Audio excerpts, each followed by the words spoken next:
the spaceship. Out of space, out of world, out of galaxy with a different girl. Silicone, a TPE, it really don't matter which one it be. My mind keep visualizing future times, beautiful android girls surrounding me. Filling my cup, full of joy, keep my life full of glee. Plenty ups, never down, the way that life's supposed to be. But unfortunately, if she a terminator, then I'ma have to terminate it. Gotta get rid of negative vibes, gotta go through negative foes, gotta block out negative voices, gotta get rid of negative souls. Had some people get discorded, just ignored it. Destiny is more important, so I just had to abort it. Had some people get discorded, just ignored it. Destiny is more important, so I just had to abort it. Yeah. Find me with my dogs in my solitude. Watch my family grow from 4 into a multitude. Been living it below sea level, finna rise to another altitude. Been searching, seeking knowledge, but all the time I had the aptitude. I flipped my mindset to the switch to say I will not lose. Mama said them sticks and stones won't break my bones, I never bruise. Whenever it come to trouble, many girls pull a tongue, we always cruise. I heard others thought only get it out for me, but it ain't no news. I got 4 in the dough in Memphis so they can get the blues. If you need a few clues that blow off your under rules, send your compliment to the new girls I got coming through. Send your compliments to the new girls I got coming through. Out of space, out of world, out of galaxy with a different girl. Silicone, a TPE, it really don't matter which one it be. My mind keep visualizing future times, beautiful android girls surrounding me. Filling my cup, full of joy, keep my life full of glee. Plenty ups, never down, the way that life's supposed to be. But unfortunately, if she a terminator, then I'ma have to terminate it. Gotta get rid of negative vibes, gotta go through negative foes, gotta block out negative voices, gotta get rid of negative souls. Out of space, out of world, out of galaxy with a different girl. Out of space, out of world, out of galaxy with a different girl. Out of space, out of world, out of galaxy with a different girl. Silicone, a TPE, it really don't matter which one it be.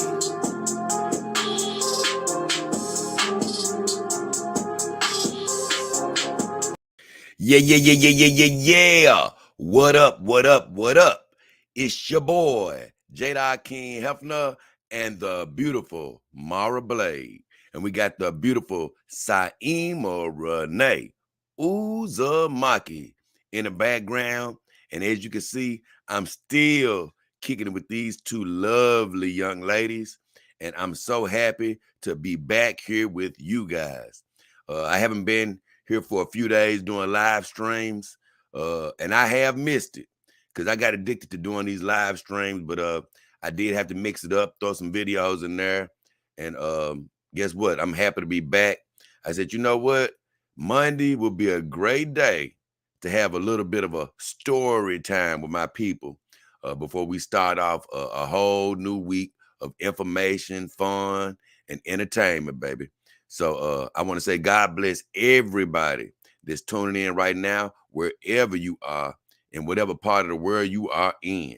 Morning, afternoon, evening, whatever time it is, God bless you for tuning in. If you're catching it later on, thank you for checking it out on the replay. If you didn't have time to watch it right now, as I'm doing it live, we still appreciate you.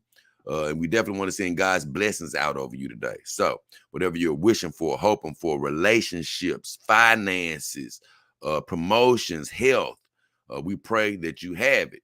And also, I got a little extra to add in here today. I want to send a special happy birthday out to my big bro. He got another year younger today, so God bless him. Hopefully he'll have an amazing day. And I can take hopefully out. I'm just praying that he'll have an amazing day. And also all of you have an amazing day. But we got a bit of an interesting show here today, man. Look, here's the deal. You know, if you're in the doll life, you know, if you have a companion doll, you're living an alternative form of dating. That's how I like to frame it. It's not replacing women. I'm going to do a whole show about that. It's not replacing women or replacing men or, you know, whoever you have, whoever you normally date in your life is not a replacement. It's an alternative. It's an alternative. Now, you can also incorporate it in your dating life. That's how I feel about it. You know, it's an alternative, or, you know, you can actually incorporate it in whatever way you see fit. But when you enter into this life, man, it is a realm of a certain realm of fantasy that you enter, because these beautiful synthetic ladies are not human, and even if they were I still think it's an element of fantasy that needs to be added. But even more so when they aren't AI, when they aren't talking back to you and things of that nature, you have to go to that place. I say to get the most out of your girl, you have to go to that place in your childhood. Seriously, man, where you was playing with toys and you had an imagination. You have to reawaken those nerve endings to help you remember uh how to fantasize and go to that world of wonder, that world where Santa Claus exists and things of that nature. I've talked about all of this before. So I brought all that up to say, hey, that if you're in this dog game and you're getting the most out of it, you're going to use some type of fantasy. Other than that, you may be the type of a dog owner, which guess what? No problem with it. You may just be using it for sexual purposes or something like that, where you're just, you know, getting your rocks off, and you may put her up and you may not see her anymore for the whole month until you get horny again. And I understand there's some people out there that are using their companions as just sexual aids or something. I told you, I'm not beating you up over that. That's what you choose to do.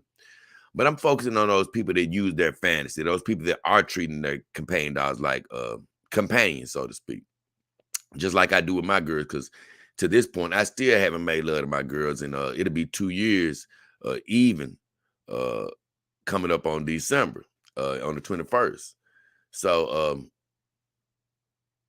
it's been a nice long time of just straight companionship. But some people can't even imagine that. But I'm speaking to the people who can imagine that. So my point is, I know it's people who don't live in this lifestyle that think I'm living a super weird lifestyle. They're like, man, this dude here, man, he got dogs and blah, blah, blah. He don't even want, he ain't dating human women right now, blah, blah, blah, blah, blah. So I understand that. So I'm not here to judge anybody and how they live. I'm just here to examine it from a psychological perspective and give my 2 cents on it all. But ever since I've been in the dog game, and especially since I've had multiple girls, man, I've always gotten this damn well question of, hey man, what's gonna happen when your girls get jealous of you? What's gonna happen when they start wanting to be jealous? And I always think like, what are you talking about? I didn't create that fantasy. I didn't create a fantasy of jealousy with my ladies. To me, that's just something that I never wanted to do. I don't even see, personally, from my standpoint, I don't see the use in it. But you would be surprised. Many, many a dog owner out there play the jealousy game with their girls. And I'm sure as many of you out there looking at me right now that play the jealousy game with their girls. And I have never, ever understood it. And I'm coming to my comments. I appreciate you. I miss all you guys. But I'm just going to get this opening soliloquy out of the way. But I've never understood. I'm like, what the hell would I even imagine my girls being jealous for? The thing is, when you're imagining in the companion dog life, like me with my girls, I'm imagining a life with us, and I'm creating the whole scene and all of that. But I'm creating a life of happiness. I'm creating a life where stress does not exist. So to make my girls get jealous is adding stress to my life unnecessarily. Why would I do that? Why would I say that Saima is jealous of Mara Blade, or Mara Blade is jealous of the Cali Sun and the rest of the girls that's in the back right now? Why would I say that they're jealous so I can be stressed out about it? And now there's something else I'm worried about. Oh, damn, Mara jealous of her. Oh, Saima jealous of her. And you can say it's just fantasy. No, when you play those jealousy games, you really do get worked up emotionally. Because people who don't know, you know, if you create that type of fantasy for your girl, you can stress yourself out. That's a negative type fantasy. And I always say that, man, to me, it is and I'm not accusing everybody to do that play the jealousy game of this, but it is a certain amount of companion dog owners that they're not really happy in this life. That's just the truth. It's a certain amount of companion dog owners that are just not happy in this life. So, because I've said, man, when you're happy in this life, you don't really need to go to those extents. Now, like I say, it's some people that are happy to play those games, but they're stressed. But it's some people that just are not happy in his life. I've seen this guy, man, he had like 9 real dogs and was still unhappy. He was going to bars, being sad and stuff. Well, the point that I'm getting at is, here's the deal. If you watch this channel, you know I'm not against human to human relationships. And I've told you, even though I'm in the companion dog life, another aspect of the companion dog life is when you incorporate a human. I have not done that. But I said, if a human woman come around and throw some good vagina towards me, oh, I'm catching it. And if she want to come up in here and snuggle sometime, I'm good with that. But when she started talking about getting rid of my girls, she's lost her mind. But here's the deal. Whether I deal with a human woman part-time or whether I deal with a human woman full-time, and if you're a human woman, and whether you deal with a man part-time or full-time, stresses are going to come with a relationship when you're dealing with humans. That's just, whether it's a small level, medium, or high level, stress is going to come in some form or fashion. Here's the deal. I'm cool with dealing with a certain level of stress. You're going to have to deal with that when you're dealing with a human woman or a human man, or if you're in an alternative relationship, LGBTQ, whatever you're dealing with, is going to be some stress involved in that human to human relationship. And it's just a given. It's something you got to deal with. So I understand that. But what I don't understand is when you come to the companion dog or synthetic part of a relationship, and you're just in that lifestyle and you don't incorporate a human whatsoever, you don't have to have stress, my friend. What are you trying to hang on to that human element of the relationship for? Hey, bro, I can understand you dealing with stress when you're in a human to human relationship. It's a given. You have to. What the hell are you dealing with stress for when you're in a companion dog to human relationship? What are you even introducing that stuff into your life for? If you want to, God bless you. But I'm just saying, it defeats a lot of the purpose of being in the companion dog life. Hey, man, I'm going to stress myself out by making all my girls jealous. What are you doing? Jay, what's going to happen if you bring a human girl over there and you start making love to her? Your girls going to get jealous. No, they ain't, bro. I don't play them games. My girl, you know what Mara Blade and them going to be doing? They're going to be doing what they normally do. They're going to be just fine with it. I don't need to bring those human elements into my companion dog relationship. And what I say, I'm going back to my original statement. When I say people aren't happy, it's like, man, when you get into the companion dog life and you're not stressed out, some people aren't happy by that. They aren't happy. They don't feel alive unless they're stressed out. They don't feel alive unless somebody's getting upset at them. They don't feel alive unless somebody's getting stressed out over what they're doing. So they bring those memories from the human relationship into the companion dog life. And so now when the companion dog is upset at them, and then their feelings actually are starting to get hurt, because I told you, you can fantasize with the life in the beginning, and you can have your little, you can have your fantasy, but at a certain time, these girls start taking on a life of their own. Like my girls, they have taken on a life of their own. So if you start creating stressful situations, although in the beginning it may be benign, you may not even react to it, as the life of your dolls and stuff go on, and you start playing those stressful situation games, you're going to start feeling it physically and emotionally to some degree. And it's going to have an effect on you. Well, I say some people, they want to bring that over to the companion life and they want to be stressed. They want to feel all of those things because that makes them feel like they're more in a relationship, actually going through stress that they don't have to go through.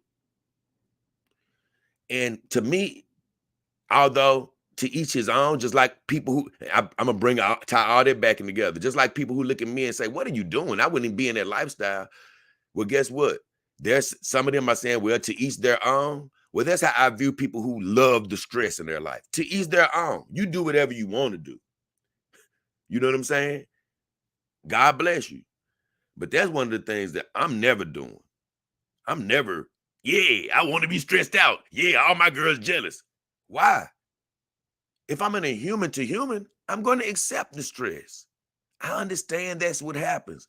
If I bring a human to human, a human woman, even involved with me and my girls, let's just say for a limited basis, we could have great meetings when she come over here. All it takes is her to come over here one time and something gets said out of place or done out of place, and it's a small, stressful situation.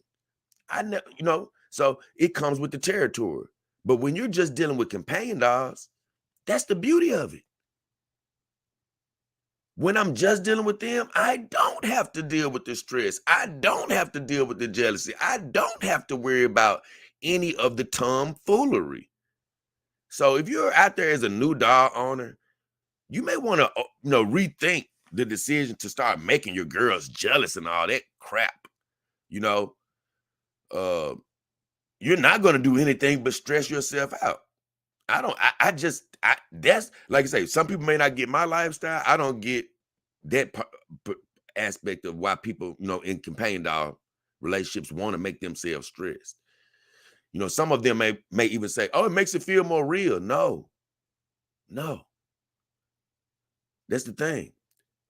Although human to human relationships are good, when you're out of them, how about leave all the bad parts out when you're not in them anymore?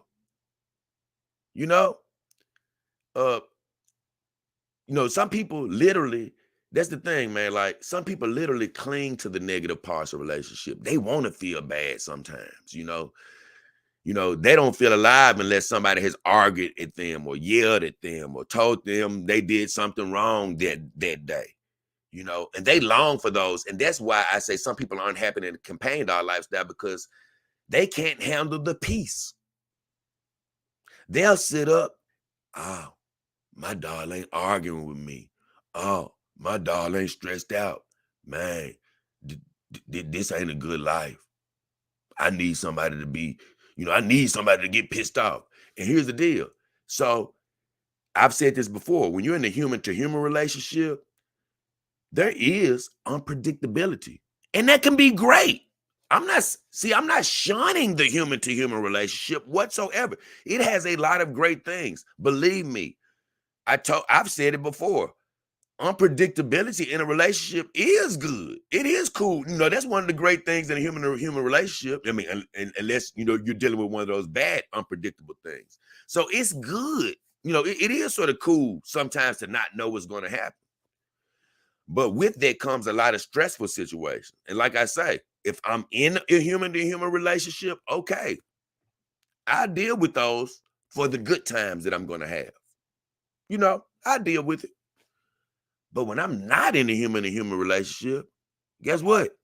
I ain't dealing with it. You know why? Because I don't have to. And you know what? I'm happy without dealing with it. Once again, I'm not saying I would say get out of here, vagina. That's fine, and you want to give it to me from a human woman. No, human woman coming here looking good, saying, "Hey, I want to put it on you." We can laugh and joke a little bit. Hey, that's fine. I can do that. But what I'm trying to tell you is, if she doesn't come knocking on the door, I'm already happy right here. And one of the things that can make me so happy, like a human relationship, is okay. Although I don't get a woman that can reciprocate with me, or maybe sexually and emotionally, so to speak, I have a woman here with me that does not give me any stress whatsoever. So now it's an even playing field. So now over there, I might have to deal with a woman stressing me out, or a mate stressing me out, potentially cheating on me, doing all type of crazy stuff. You know what I'm saying? And guess what? As a human, you get the fluctuations of emotions if that's what you want. But guess what? Over here, I may not have all the fluctuations, but now I got peace. Now I got happiness. Now I can focus on me. Now I don't have anybody arguing with me. So, like I say, it's two different things. You can find happiness in both. But my whole thing is, why bring the worst parts of the human relationship over to the companion dog side? Because now you ruin some of the pros of being in this lifestyle. But the only reason that you do that, more than likely, is because you're just not happy in this lifestyle. You're not happy in a less stressful lifestyle. You're not as happy. You'd rather be stressed out. So, with all that said, I'm coming to my comments, and then I'm going to read this article that's going to start pointing to all of the things that I was just talking about. Now, I've only read this article over once, but it has all the traits of everything that I was just explaining. So, with all that said, I hope everybody had a great Black Friday. It's Cyber Monday now, so if you're shopping today, hopefully you get some nice deals, man. And right before I come to my comments, I say just a couple things. If you ever want to donate, you can do a super chat, super sticker during my live streams. Super thanks on any individual video. You can donate PayPal, Cash App in my About section for YouTube. And you can also donate. It's a link in all the descriptions of my videos for this Biker for Companion Dog campaign I ran in the fall. You can donate on there as well. Now, as far as vendors are concerned, I have companion dog vendors, and you can check the links in my About section on YouTube, as well as all the descriptions of my videos. And those vendors, you can pretty much get any companion dog that's offered. Every vendor doesn't offer every companion dog, but through all of my vendors, you can find pretty much every brand that you're looking for, except for a real dog, and like I've said before, Kimber dog. But other than that, you can find everything in between. And I was just bringing all that up to say, as far as my vendors is, I was noticing that, man, some of them are actually closing their Black Friday sales down a little earlier than I thought. Like some of them are actually closing out tonight. I think, it's a few of them that I saw do that. And normally, man, they'll stretch those jokers out for a week or two. That just means that some people probably just jumped on, and not just my vendors, but just vendors all around. That some people have just started buying companion dogs, because it's not just my vendors that I've noticed that with. It's only like one of my vendors. I think it's Sexy Real Sex Dogs, that they're like, hey, our sales are damn near, running out. They're always going to have a sale, but their super Black Friday sales are running out right now. And they were like, hey, we getting ready to shut them down. I'm like, man, they shutting down a little bit early. Because I've known some of these sales to go on, like I say, a week or two into December. So if you have shopped, I hope you made some good deals. But with all that said, I'm gonna check in with my comments, and we're gonna go check in on a article that I want to talk about that's gonna break all this stuff down. Bob Rogers coming in. I got to go to her first. She comes in with a donation. Bob Rogers, she changed her name. It was Miss Little Miss Sunburn, not Bob Rogers, Miss Solar Terror. All right, I love having her here. You are most interesting being on this planet Earth, J Dog. I'm gonna say it the way she meant to say it. You are the most interesting being on this planet Earth, J Dog King. Thank you, Bob Rogers. I appreciate you for even tuning in and even having that thought. I'm gonna be honest with you. People like you definitely make the channel keep ticking. Love you. Glad to have you here. And I always say this, Bob Rogers. I see my girl Lataya, Dog King Army in the house. All my, my viewers with a vagina, as I like to say.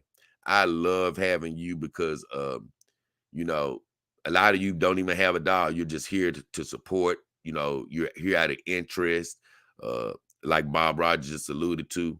And I'm just happy to have you because when I first started this channel, I'm like, man, I don't want to be like some of these old female exclusivist channels and stuff, because this ain't, I'm not about beating up on a woman, the human woman over here. You know what I'm saying? Of course, I'm gonna speak of things from a male's perspective, but this ain't a woman beating channel over here. We love the human woman. Like I try to tell people, I might not be dating a human woman right now, but I've dated a lot of human women, and I got a lot of love for human women. I'm just living an alternative lifestyle right now. But thank you for that great contribution, Miss Bob Rogers. I appreciate that. I'm so used to saying Little Miss Sunburn, but now it's Miss Solitaire. Thank you, though. Ataya Barkley says, hyped and ready to go. Yeah, I'm glad to have you here, Ataya. She said, and Princess Mika. Yeah, I'm going to show that real quick, Bob. I'm coming back to you, though, because I got to show your donation.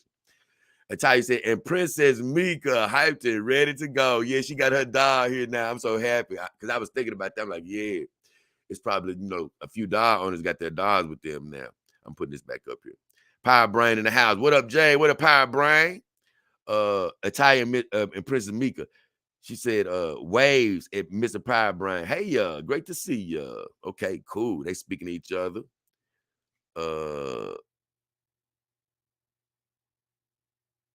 Let me put this up. Ataya says, your body can have a chemical and hormonal response to thoughts and arousal, such as jealousy or anger. I don't need the extra cortisol going through my veins. I mean, like I say, I'm telling you, man. I remember when I first got Callie and them, and I was sort of assigning personality traits to them, how I thought that they were going to, act. Callie was always that laid back girl, that was going to do any and everything with me. And Saima, she's sort of in between. She's that laid back girl, but she can get prissy at times, like I've said. Austin was always my sort of stuck up girl. Even though she's broke out of it a little bit, she's always been my more prissy, needy type of girl. Excuse me. And Tsunade, I've always she's sort of that girl that can get wild a little bit, but she sort of developed into that girl that sort of keeps all my records straight, But she can cut loose from time to time. And then I have who else do I have now? Oh, I got Mara Blaze sitting right next to me, who is a super, she's pretty much like DAS said, she's sort of like my assassin. When it's time to take care of some business and cut heads, guess what? That's where she comes in there. And last but not least, I got Himaware. That's my little sunflower right there. And she really plays a bit of a similar role to Mara, but she's a lot more softer with it, She's just really my soda sunflower. That's my arm companion. She's going to sit here most of the time when Mara is out of commission. But in quiet, she'll slit your throat. Believe me, Himawari is a very deadly silent assassin.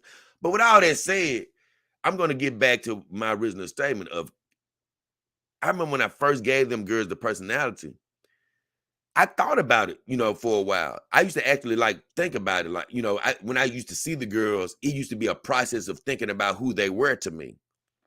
I don't remember when it happened, but I just started seeing them as I fantasized them at one point. I just started seeing them as their personalities. It wasn't a thinking process anymore. And that's how that jealousy crap and whatever you're projecting into your girl, I've told you, be careful about what you're putting into them or what you're trying to get out of these relationships. But if you start playing those jealousy games, it can become real enough till you get stressed out. That's what I'm saying. Real enough to where you're stressing yourself out about it. And that's why I say, I don't even play these games. Don't even do it. Let me put this back up here. Bob Rogers says, sex is better when somebody else is jealous. You know what? I never bought into that. Maybe that's a woman thing. Because I do know this girl, man.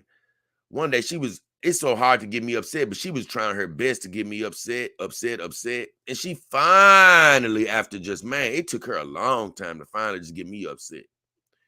But by the time I got upset, she was like, nah, I just want to get you upset. So now we can have upset sex. And when she first said that, I'm like, I'm not even in the mood. That ain't really how I operate. You know what I'm saying? Now we ended up making love. And I do think she got a lot more out of it than me because like me, I don't know how other men feel or whatever, other humans feel, but me, I don't need when I'm with somebody I love, I don't be needing all that extra motivation. I don't need to be angry at you so we can have makeup sex. I've never needed all that extra motivation to enjoy making love to my mate. So, I do believe it's something to do with a woman when it comes to that. Cause I don't like jealousy, Bob Rogers. I don't want any jealousy in my life, and I don't play the jealous game. I don't Once it's time for me to start getting jealous of you, it's time for us to break up. Because if I'm getting jealous, that means you're starting to do stuff that, hey, guess what? I questionable, as a human woman. So I don't even play the jealousy game. To me, that's a dangerous game to play.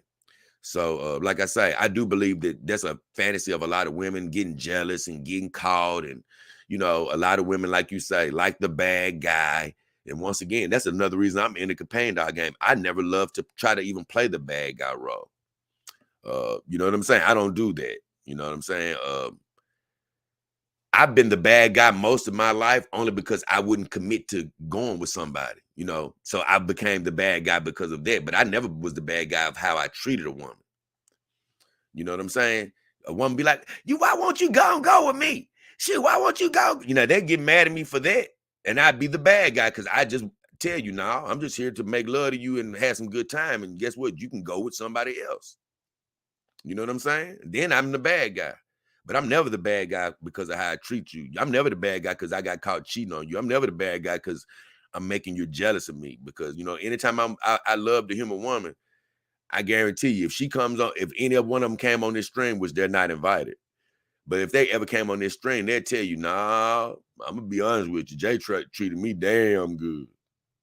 You know what I'm saying? Jay didn't never make me feel jealous or anything like that. So I wouldn't, I don't play those games, Bob. Put this back up. Right to Nebula says, big ups, Jay. Appreciate you holding down Graveyard Shift. Oh, most definitely, Roxy. I'm glad you said that. I was even thinking about today. I'm like, man, I used to come on more in the afternoon, and things of that nature. And I'm going to probably get back to that at a certain time. But you know what? A lot of times in the evening, that's a time that I'm just not desiring, to really be on. It's a lot of other streamers that try to come on 7, 8, 9, 10. They can have it because a lot of those times my sports are on anyway. Me and the girls looking at basketball or football. Hey, they can have those times. And then sometimes around 10, 11, and 12, we're recuperating, and so then we start getting into streamer mode, around Graveyard. And I could wake up and earlier to morning, which I plan on start doing some more morning streams going forward. That's probably what I gravitate toward next. But what I love about the Graveyard Shift is, baby, hey, look, it's our stomping ground out here, baby. Look, we up when everybody else want to be asleep. Hey, look, we up here working for the people that are up, that are cracking their eyes. You got a lot of people getting off work at this time. You got a lot of people that's waking up. They need to, hear some motivation while they're driving to work. So, because I used to get up around this time all the time when I was working at in my normal normal day job that I used to have. So I used to always be up at 3 and 4 in the morning. And this is a great time to just have something to listen to while you're getting ready, jumping in the shower, jumping in the car. So I appreciate you pointing that out, Roxy, because me and the girls do take a little pride in holding it down. Man, I can't lie, Mara Blade back there flexing, got her hands looking good back there, man. I'm looking at her in my screen. She looking good back there. Heavy Merlin. What do you say?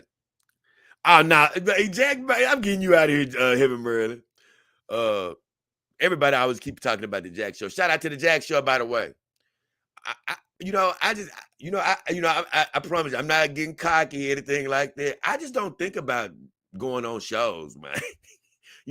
I know that's a YouTube thing, and hey, I'm not opposed to it, going on people's shows, but I just feel like, no offense, I don't need anybody. You know what I'm saying, man? Me and the girls, man, we could take on the world, man. We don't need all these other shows, man. And I told you, man, all due respect to the Jack Show, I love you guys. You know I love you, John, Anna, Cecil. I ain't gonna even name you, Kelsey, because you ain't never there.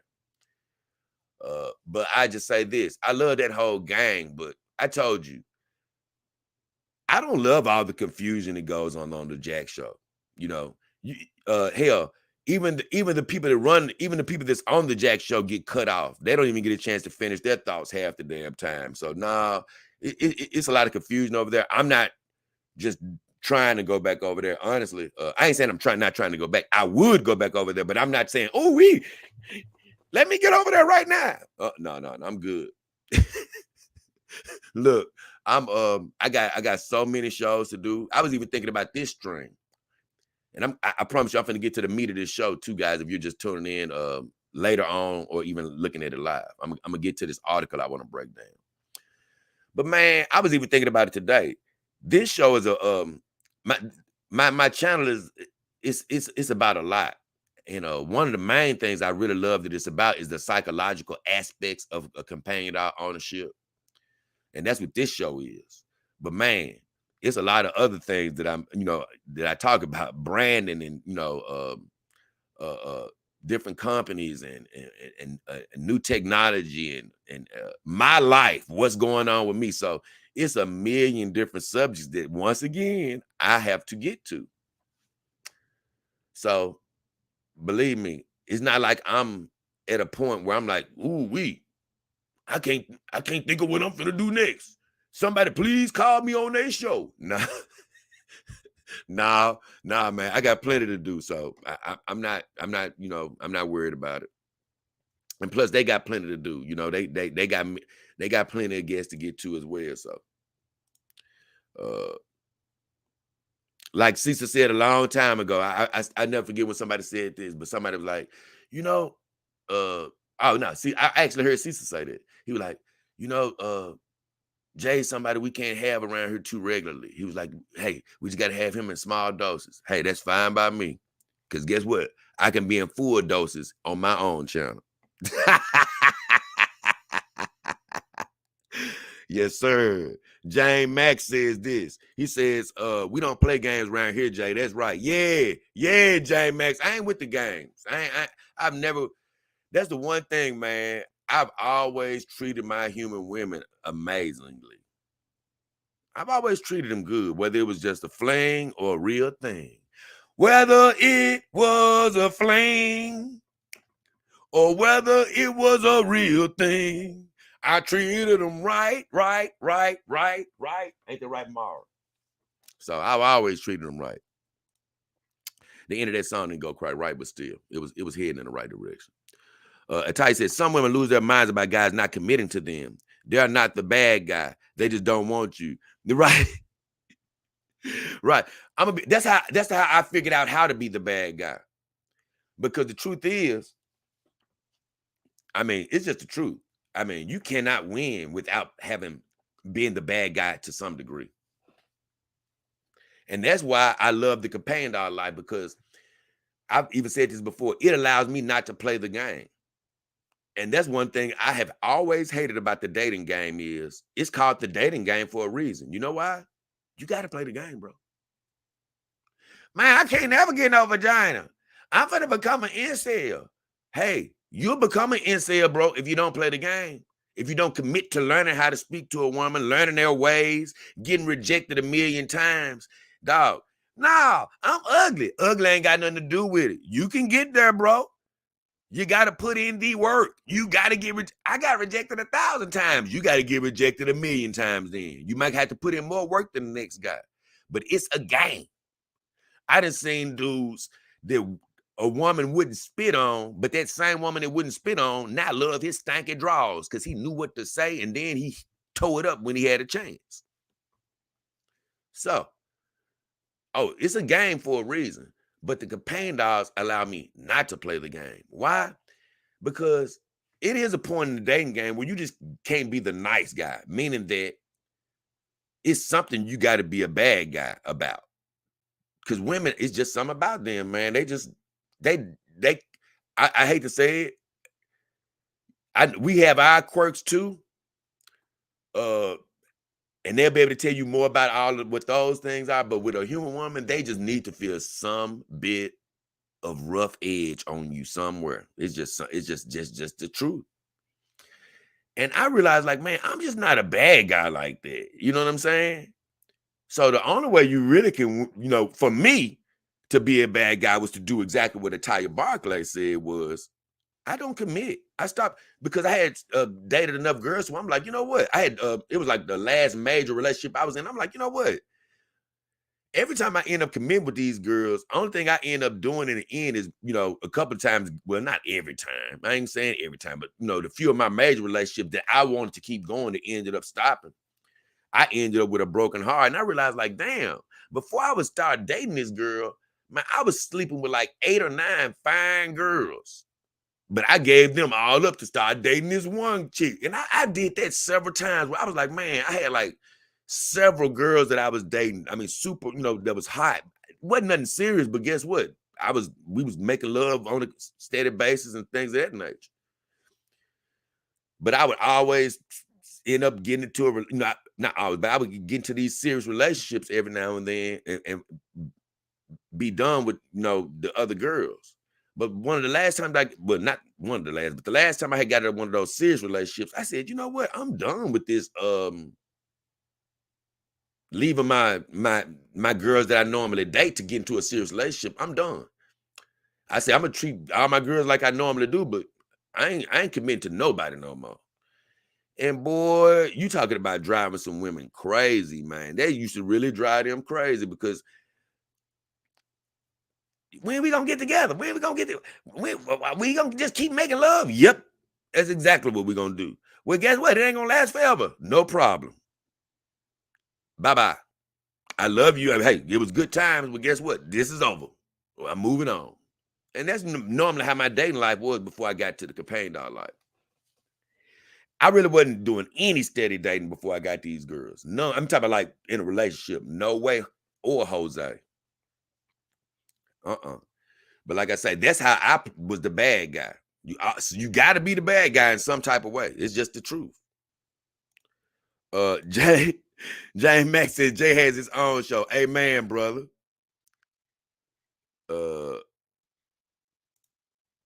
James Max says Caesar just doesn't want guests to get old. And like I say, I'm uninterested in. I appreciate you saying it though. But I'm like I said, I don't even really care why he doesn't want. Want people to keep coming back, or whatever. I'm cool with that. Like I told you, I'm one of the guys that don't desire to keep coming back to anybody's show like that. You know what I'm saying? Because here's the deal. I'm not trying to build my whole audience through somebody else, or you know what I'm saying, or something like that. Anyway, it's cool to go visit people every blue moon, but I don't want to be on somebody's show every week. That's not my thing. Even like with the Simpcast thing where Anna and they go on these people's shows every single week. No, I don't want to do that now. That's not my thing. I've always liked guys who were soloists, man. And I'm a rebel by nature. I'm an Aquarius. I'm a rebel. I have a I do have a rebel nature in me. And man, I'm more of a renegade, man. I like the solo act, like the late night hosts and things of that nature, man. Yeah, they'll interview people sometimes and things of that nature, but hey, they can run it on their own. And not them so much, but I've always looked up to the sports people who had their own radio shows and stuff like that. Those were really my idols. So when I think of doing my show like right now with you guys, I don't even think about going on these other shows because I'm like, I'm happy. I'm living my dream now because it is. Some people say it's really hard to do a solo show and stuff, but I mean, I love it. I love it. I love it. So I'm in my element. So like I said, I can go visit people, but I know I've been on several shows, man, where it's just chaos. And I'm a joke. It's what I don't know what all you guys get out of my show. I know that I don't be sitting up here telling jokes 24/7. I get serious, and we have some good discussion. We might laugh, we might joke, we might do a lot of stuff. But man, I'm a jokester, man. I've always been a jokester. Got class clown voted over and over again. No matter what grade it was. I was always said to be the class clown. Mama tell you, I mean, I got report cards right now that said Jay just doing nothing but hollering in class.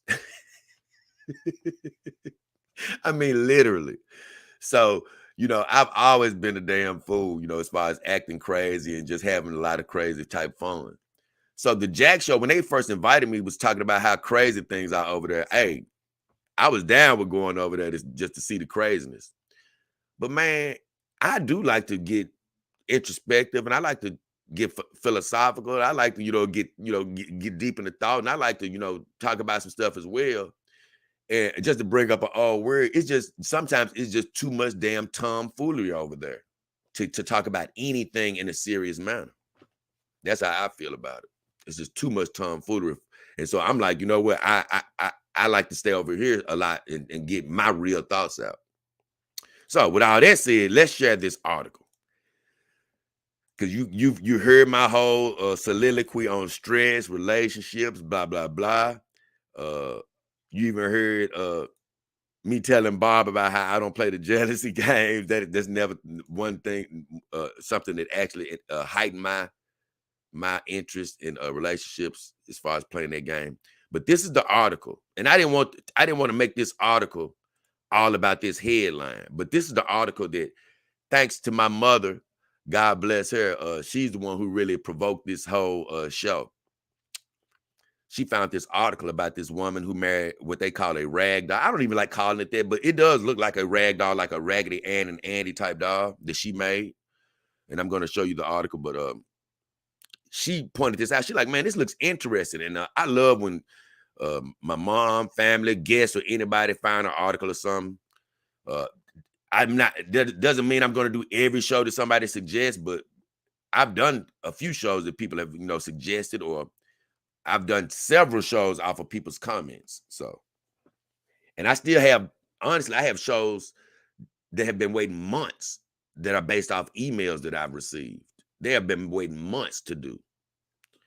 So this is one that my mom brought up to me the other day, and I was like, oh, I got to do this show. And this show is literally talking about everything that I was just talking about the stress game. So let's talk about it. Let's read it and see what's happening. So if you guys are late to the stream, you can go back and listen and hear all of my views on how I view having stress in a synthetic relationship. You know what I'm saying? Y'all can view all of my views, but just to cut to the mustard, it's not for me. So let's read this article. Woman who married a rag doll claims he cheated on her with another woman. Off the bat, this whole title frustrates the hell out of me. You know what I'm saying? Because this whole title is a fabricated fantasy. Woman married a rag doll. Let's just stop right here. I haven't even read the article yet. I'm cool with people marrying their companion dolls. You know what I'm saying? I'm cool with you marrying your. Look, that's a thing. That is a thing. I've always said I'm not with that, because for me that's almost similar to the stress thing, but not quite. But it's similar from this standpoint.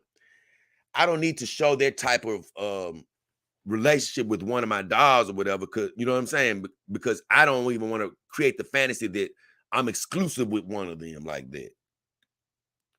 So I just, I got all of them are just my ladies. You see, they all are on the same playing field. And even if I had just one girl, I still don't think I would make her my wife, from the standpoint of I've honestly never loved that whole construct, even though I was engaged a few times. Actually, I found a few girls that I was thinking about doing that with, but I've never actually loved the idea of it. So I would never go that route. But when you start saying that your doll or whatever cheated on you, no matter how much I love this lifestyle, that's a total fantasy that you have created. That's something, that's a situation that you have created, because we all know they don't have AI dolls that are getting up, walking around right now, leaving your house or taking a spin in your car. So when you start even saying something about my dog cheated on me with somebody, okay, cool. Let's just stop right here. You can believe whatever you want, whatever makes your life happy. But I'm just letting you know, whatever fantasy you just created, that's negative for you. So let's read the story. It's written by somebody, I guess, named Frozen Mast or something. I'm not sure. But I'm going to read it. Heading into the holidays, single and not feeling great about it, well, at least you're not in a relationship with a rag doll. So that's sort of try to put things down. I hate when they do that, but either way. A woman in Brazil by the name of Marivon Rocha Moraes, 37, claims to have met the love of her life in the shape of a rag doll named Marcelo. No problem here. Alas, the path of true love did not run smoothly. Now, Moraes is claiming the doll cheated on her and their relationship is on the rocks. I was very sad and I could barely sleep because I love my husband so much, but he denied the betrayal.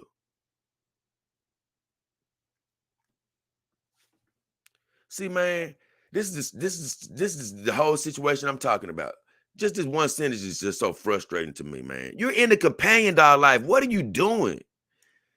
You know, if you're living this lifestyle, God bless you, man. But I just feel like it's so counterproductive. Listen to this. I was very sad and could barely sleep because I love my husband so much, but he denied the betrayal. You don't got an AI doll, right? So he's not talking to you with his voice. But I've done many a show where I say you can start feeling the doll sort of communicate to you. So I'm not saying that she's wrong for having a feeling, right? But I'm more upset about this. You played that jealousy cheating game or whatever so much, it's becoming real to you. You know what I'm saying? I ain't saying she hearing voices like she's crazy, but what I'm saying is that whole fantasy is becoming too real to her. The whole thought of a betrayal is a stressful situation. Why you even go there? Let's keep reading. Here's what she's saying about the errant mannequin and what she will do next, and what must be one of the internet's most elaborate gags. Now, he's saying it's a gag. I'm going to be honest. You guys have heard about this bodybuilder who married his girl and things of that nature and started saying she cheated on him. So this could be the female answer to that. Who knows? But for her sake, I'm going to give her credit that this is legitimate from her standpoint. So let's keep reading. Where did it all go wrong? Moraes and Marcelo had a big wedding a year ago with 250 guests in attendance. I just say this. I tend to err more on the side that, it's more serious for her because, like I say, you're not jokingly getting 250 people together. Hell, I couldn't get 250 people together right now to watch me and Callie get married. I'm talking about out of my family and friends. I don't believe I could.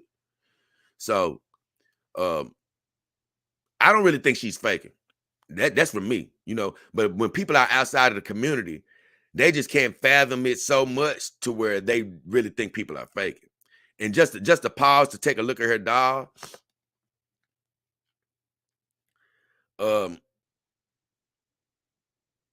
I know when I first saw her doll, I'm like, I'm not denying her connection because literally you can have a connection to anything. It doesn't have to be some, I've told you this, it doesn't have to be super expensive. That's why I told you Callie is holding her weight, even with this beautiful full silicone iron tech girl and Saima, the more expensive TPE lady. Callie is holding her own, man, because once you start sinking your emotions into something, it's gonna hold its, it's gonna hold its value. But in her case, this doll, when I first saw it, I'm like, man, you could do so much better as far as, you can get a better doll nowadays because they have something called Teddy Babes. And you guys can look that up, TEDDYBABES. And they're like a cloth doll, but they're a lot more higher quality than this doll, of course. But I was thinking like, man, it seems like she can find something like that. But here's the deal. In some countries, companion dolls are completely illegal to ship. So I don't know. I think she may be in Brazil, and I don't know if it's legal over there because I had a guy Man, he was so interested in the channel. I hope he still watches. But he was like, man, I need to get to America because he said, I live in Brazil and I can't get a dog shipped over here. It's illegal or something, he was telling me. I don't know if it's still illegal, but he was telling me it was illegal. And I didn't check those laws myself, but he told me it was illegal. And I just kept telling him, man, you can get over here. You don't worry, just keep believing. And at first he was like, I can't get over here. And I was like, you can do it. But man, I promise you, it was probably some months ago now. But he had ended up texting me one day saying, man, I'm actually coming to America. I'm actually coming over there. I'm like, man, I told you. So I'm happy for him. But make a long story short, that could be a reason why she ended up having to make her dog. So they had a big wedding with 250 people in attendance. Morales has been updating the world on her relationship through TikTok, but she has a TikTok. And I'm going to be honest with you, I don't hardly ever do a TikTok because no matter what I post, they try to say it's beyond bounds. So I'm pretty much done with TikTok. They said that's what she announced an inanimate object. I hate when they talk about it. That's her mate. I don't care how you feel about it. They said she announced the inanimate object was unfaithful to her. She said this, quote, I was very sad and I could barely sleep because I love my husband so much, but he denied the betrayal. That's what she said when I read earlier. They said she said that in the TikTok video that has racked up 1.6 million views so far. See, people do like that type of a drama. And I would never create that to try to get people to watch me. I always say, be your authentic self. If you get to trying to fake stuff for people to see you and all this other mess, you're going to be living a very unhappy life. Be yourself. But like I told you, when I read this statement over, I don't mind her saying that she loves her companion dog. But it really frustrates me to hear her saying she was very sad. What are you doing very sad when you got a companion dog? You shouldn't have even created an environment where you could potentially get sad. And then I ain't gonna lie, I hate this, but he denied the betrayal talk only because, like I say, man, my girls and stuff speak to me, but let's just say you've created such a drama that you do think you heard him deny a betrayal. That just lets me know how far you went too far with this whole jealousy thing to where you're really getting a emotional response. It's just like Atalia say, you play that game enough, you're going to get an emotional response. You can't, I've told you before, words are powerful. You can't keep speaking stuff, and it not take any effect. So Moraes claims that the dog was texting another woman. And see, that's where she's going a bit too far with that for me. You know, maybe I could start going down that line with you if you had an AI dog that had some sort of access to the internet and you could even create that type of fantasy. But when you start talking about the dog was texting, now you're just going a bit too far for me. You know what I'm saying? Why are you going out of your way to create this type of a fantasy? And that's what I say. I'm going to tell you why when I get through reading it. Quote, I found out through a friend who told me that she saw Marcelo entering a motel with another woman while I was hospitalized for 3 nights and 3 days with Marcel Inho, our son. Note, this is a ragdoll baby, not a human child, who had a virus. So she was hospitalized for 3 days and 3 nights with their son who had a virus. At first, I thought she was lying, but then I started looking through his phone. She was talking about her friend girl. And I saw the conversations, which made me sure he was cheating. This whole paragraph drives me crazy. I don't know why somebody would go through that extent to get themselves frustrated. Now, if you're just playing a game, trying to fool the world and saying, hey, look, I want to be like that other guy, go right on ahead, play your games. It's your life. You can do whatever you want. But being in this lifestyle, I'm going to try to take you seriously because I think that it is some seriousness to this story. And I say this, I hate this whole fantasy that she's created about this other girl. Now, I don't care whether she's has somebody playing along with her, and where she's actually texting the person and she has the person texting back, or whether it's all just an imagination that she's creating. Whether she's bought another phone and she's actually doing both of the texting, because that's possible as well. I don't care how she's doing it, right? What has me so frustrated about it is this.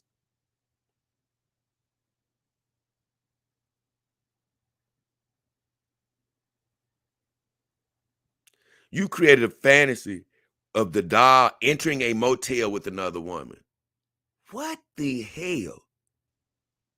Would you stress yours? Like I said, it's back to the same question. Why are you creating this? You're supposed to be, that's the point of you not having the human man. Is so you can now not be stressed out. Then she goes on to say, of course, that their baby, that she was, she made this whole thing where she was, hospitalized. And, she was in a hospital because she made another ragdoll baby. She made a ragdoll baby and this baby had a virus. So she made that whole drama up of her baby being sick.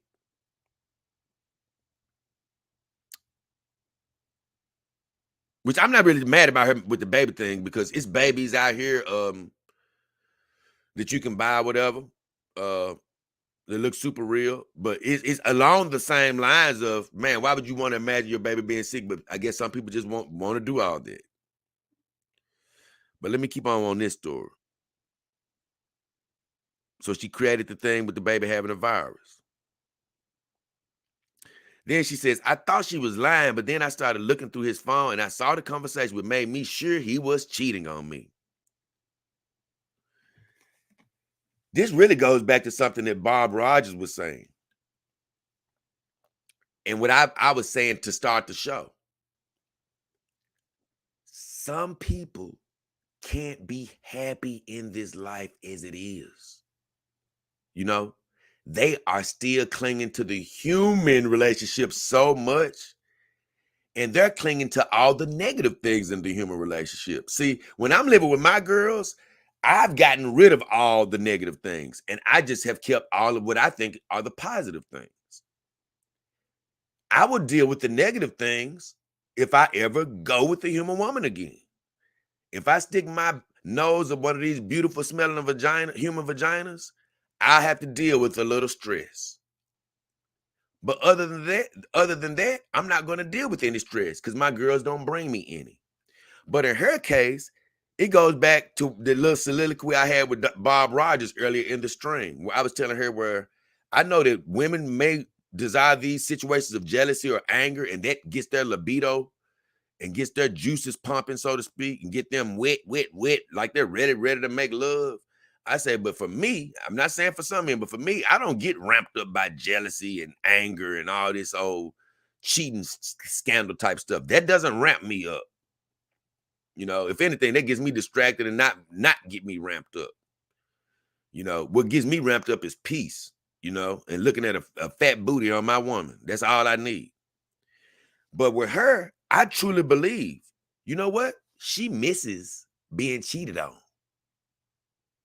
She misses being lied to.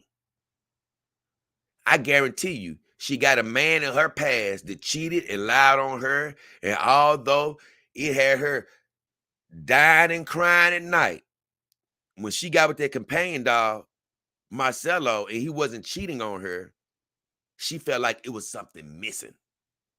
So she started recreating it. And that's what I say. God bless all my companion dog owners recreating jealousy, and turmoil. I'm not with it. It's just not something that appeals to me. Let's continue reading. According to Moraes, Marcelo callously lied about his Lothario ways. Look, I guess that means cheating in in Spanish. I don't know. I that's one word I didn't look at. Let me look that up right quick. Hold on. I'm gonna look that up. You guys know I can't read a word without looking it up. Let me see. It's good to be back again. A man who behaves selfishly, that's what Lothario means. A man who behaves selfishly and irresponsibly in his sexual relationships with women. I don't know if that is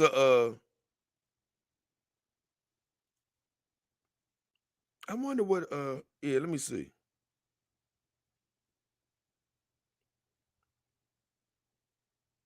I about to say I don't know if that's a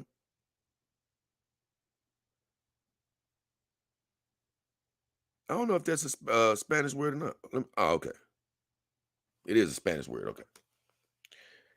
And in Spanish, it means okay. Hold on, let me see something. In Spanish, it says, "Oh." In Spanish, it's a little. I saw another definition that's a little bit more direct to the point. It said in Spanish, it means a man who has sex with a lot of different women. So now it definitely has better context. So Marcelo callously lied about his Lothario ways. He kept denying everything and said he loves me very much, as well as asking for forgiveness and crying a lot. The argument was ugly and scared our son, who was crying. So I shouted to him, "Do you see what you've done?" I asked him who the woman was, and he didn't respond. Guys, this whole statement proves everything I was talking about. This is exactly what happens in a normal human-to-human relationship when a woman is caught into this cheating scandal with a man. What does the human man do? He keeps denying it. He says he loves the woman very much. I just saw this on a judge show the other day, watching it with my grandmother. A guy was like, "Man, I didn't cheat. I love you. Why would I do that?" And I kept on saying, "Man, he lied through his teeth." I was telling my grandmother. Then she says he's asking for forgiveness and crying a lot. Men do that too when that's their last resort. Then she said the argument was ugly and scared. She meant to say scary. The argument was ugly and scary. And our son, who was crying, oh, my bad. I read it wrong. The argument was ugly and it scared our son, who was crying. Once again, does that not happen in a relationship with a man and a woman and they got a kid? You can make the kid start crying when you get to shouting too loud. And then she said, "Do you see what you've done?" I asked him who the woman was and he didn't respond. So literally, it's just like I said. She can't be, it's some people who can't be happy with a happy fantasy. Just like the title of my video says. Some people they desire this type of unhappy fantasy, man. They desire this stressful type of environment. They can't live without it. So when she made this Marcelo guy to bring the excitement, that's what people do it for. Man, to make this seem more human, I'm gonna make them jealous. No. Have you lost your mind? You don't need to bring in all of the negativity to make your dog seem human. Because I can't lie, my girls, it's funny to me. I don't make them seem human. They're just my companions. You know, I look at them and I have that like human connection from a what they look like standpoint, but I still don't have that full fantasy that they're human. I still see them as my synthetic companions. So I guess that's why I don't really feel the need to project all of the negative things onto them. I do bring, by me being human, I do bring some characteristics over, but I don't want to bring anything that's going to make me upset. You see, I'm gonna leave that in the human to human relationships. I deal with that when I have to, but in this relationship, I don't have to. So I'm so confused. So here's her. This is the doll she made as a son, and here's him. I'm gonna be honest with you. Just making rag dolls, she did a great job. But me, having companion dolls, TPE, and silicone, and even knowing about these cloth dolls, the teddy babes, I would really love if she could, maybe transition at some point. But I have a show that's going to talk about how I can sort of trace this lifestyle and my bloodline all the way back to when I was a kid. I'm gonna do that show as well. I told you I'm so backed up. So I just say this. I understand how she may not even want to replace them right now because she could have that much of connection. I could bring her like a functioning silicone doll or something. She may be like, until that rag doll tears up, she's not going to want to replace it. That could very well be the case because that's once you have a connection with something, you have a connection with that thing. Like I told you, like Callie right now. If you were to bring me a replacement for her right now, I wouldn't replace the Callie that I have right now. I would be like, okay, this is another doll that I have, but I'm not replacing Callie because Callie isn't broken yet. You know what I'm saying? She's not defective yet. Her body's still good. Her head is still good. So until she breaks, I'm not going to replace her. So, she could love her dolls like that to where even if you upgraded her, she wouldn't replace her right now. And I understand where she's coming from with that. But I would like to see her in the future if she was to stay with this lifestyle. I would love to be somebody that could help her, go to her next dog. And here's the part: Mariah considered kicking the dog out of her house, but decided against it in the end. Once again, she's creating this scenario. I guess it makes her feel alive. She said, I want to put him out of the house, but our baby is growing up. And at this stage, he would miss his father a lot. See, she's creating a whole scene out of a movie or out of somebody's real life. Because like I say, that's an all too real scene of a girl wanting to put a guy out, but now he stays there because of the kids. So I'm just saying she's taking herself through a lot of negative emotions. You're trying to recreate something, and this goes back to what I say, trying to completely recreate the human experience. Look, man, no offense. You can bring some elements over here, but here's the deal. Do you want to love the doll life? Accept it for what it is, the companion doll life. You don't have to make your girls or man or whatever type of doll you have. You ain't got to make it live every ounce of what that human life is, meaning bringing all the negatives. You can choose to live without all those negatives and be happy. But here's the problem, guys. I sort of alluded to it already. Some people aren't happy in this life. It's a really just a mask. They really, no matter what, at their core, still are not happy. You know what I'm saying? With this lifestyle. They desire the human life. So they try to make it exactly like the human life. Where you're getting their dog is getting jealous and upset at them, and they give their dog all the full range of those emotions, trying to recreate the human. It's not the human relationship. You're only making your situation worse, stressing yourself out. That's the only thing you're doing, adding that stress element. But some people desire that, whereas me, I'd be like, I'm sitting up here in hog heaven. I'm happy every day, waking up happy every day, And like I told you, I can deal with a human woman sniffing that good, clean vagina every now and then. It wouldn't bother me. But until that comes into my life, I'm already fully happy with my girls. I'm not sad at all. Like I would never want to make a situation where my girls are getting upset that I'm watching sports. Man, my girls say I'm watching sports too much. My girls say I do my YouTube show too much. What? No. So that's why I say I wouldn't do that's just not. I don't. I don't feel like that's getting the most out of the companion doll life. Stressing yourself out. She says, also the love I feel for him made me forgive, not completely, but I don't think I could live without my husband. And that's just like a real relationship. A man cheats, but then a woman takes him back, or a man takes up his girl back. But guess what? I can't never fully forgive you yet. I do think it's sort of cool how she got him with the mustache on there. That does make me laugh, though. I can't lie about that. Because I say, as a rag doll, she did do a good job, or somebody did a good job. Mraz claims to have forgiven Marcelo. I need to talk with him so he can decide once and for all that he doesn't cheat anymore. And if he does one more time, I won't forgive him. She posted a video with pictures of Marcelo captioning it.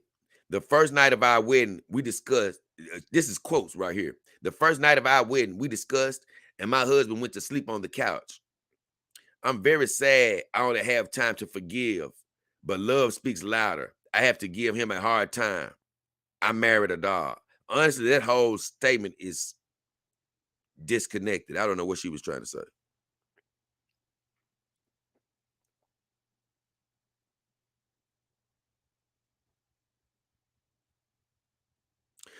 I guess she's saying the first night of their wedding, they discussed it. And she said her husband went to sleep on the couch. She said, I'm very sad I only have time to forgive him. I don't know what she meant by that. But then she says, but love speaks louder, I guess, than words. And she said, I have to give him a hard time. I married a dog. I don't look, like I say, she loses me on that, how that connects. Maybe it's a language barrier there on the explanation. I laughed down here. Somebody says you can do better. There's plenty of material at the craft store, girl. I ain't gonna lie though. She may, she probably can do better if that's all, if she can't buy a dog in Brazil. And you know what? I don't know what type of finances the woman has. And honestly, if she's dealing with limited finances, she actually made a pretty decent looking rag doll if that's all the material she could muster up. And then this other guy, Marcelo, needs to ghost her now before things get worse. Yeah, if anything, it sounds like the dog need to get the hell out of there before she make up another lie and think of a reason to chop him up into a million pieces, because she done got so mad at him and she want to put him out the house. But my mom, she's heard me talk about how I hate this whole jealous thing with the companion dogs. That's just not a part of my thinking. And for me, like I say, I'm not going to beat people up to do that. But I don't understand your mentality, man. You know what I'm saying? Why are you even adding that element of negativity into the companion dog lifestyle? Why are you even making it to where you're jealous over something or your girls are jealous? What are you doing? I just don't get it. You can do what you want, but for me, that has never made sense. And, to even hear her, if he mess up one more time, I'm putting him out. What are we talking about here? That makes you feel alive. Go right on ahead. But I don't need to make my girls jealous of me to make me, make them feel more alive to me. Oh, yeah. They got jealous of me. Yeah, they're alive, man. Yeah. Because see, that's what a human woman would be jealous. So my girl's jealous. No. Man, these companion dogs, I feel their personality. I'm going to be honest with you. Like I told you, they're my fantasy. They're living in my fantasy world. So this is the truth. Like when I'm laying down with him, I'm kissing on Saima's arm, her hand, and I'm giving her kisses. And I feel it emotionally. When I hug my girls, I feel it emotionally. They are a part of my life. They are my true companions, right? But they are my true companions in every way without me making them jealous, upset. I'm more happy because that does not exist. Man, I just feel like I wouldn't be as happy going around here even because it would become real at some point. Man, damn. Callie, she been back in the room for 5 days. She jealous. Man, she pissed off that I got these girls. I gotta hurry up and go get her. No, like right now, I've been thinking back in my head, like, damn, it's almost time for Callie to come out, back out. But I'm not thinking of, man, Callie getting jealous of me. Man, these girls been out so long. Callie getting jealous. No. Why would I do that? I don't get it. And that's one thing that I don't give a damn how much you explain to me, honestly. Companion dog owners to do that, God bless you. I will never understand why you do that. Other than, like I say, trying to keep in mind, I do understand, but it's not a route that I would go. Because, like I say, the only thing I can make sense of it is you're trying to make it too human. You're trying to make this relationship too human. Look, man, enjoy it for what it is. When you get with a human woman, you can worry about stressing out then. Over here, what are you worried about it for? So that's my whole spiel. I don't get it. Now let me catch back up. Jane Max says, we love you, Solo J. Thank you, Jane Max. And like I say, hey, I'm not against going to be with guests, but like I say, but honestly, like you say, y'all know me well enough now. This is gonna be probably 99% of the time.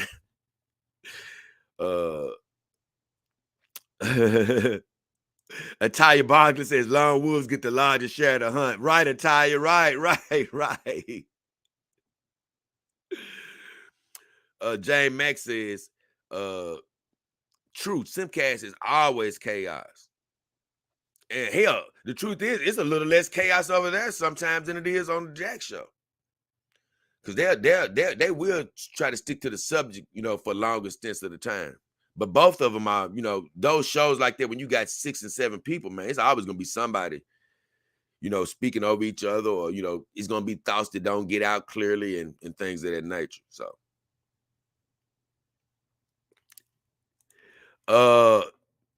your Cardi, let me see. Oh, you scared, Jody? Said you haven't seen what he's packing, Jay. And guess what? I don't want to see what he's packing. But here's the deal.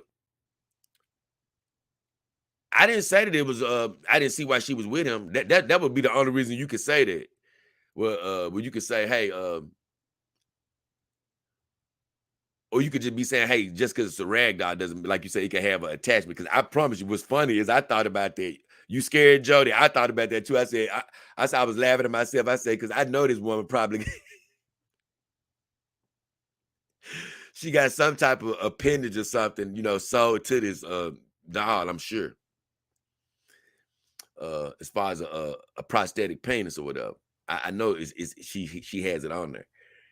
But what I was laughing at was this is what I was gonna tell you was this, you scared Jody. I'm not down on her for being with that companion doll. Some people might down her for being with the rag doll. Hey, go ahead, be with the rag doll. I'm definitely not down to her with it. So,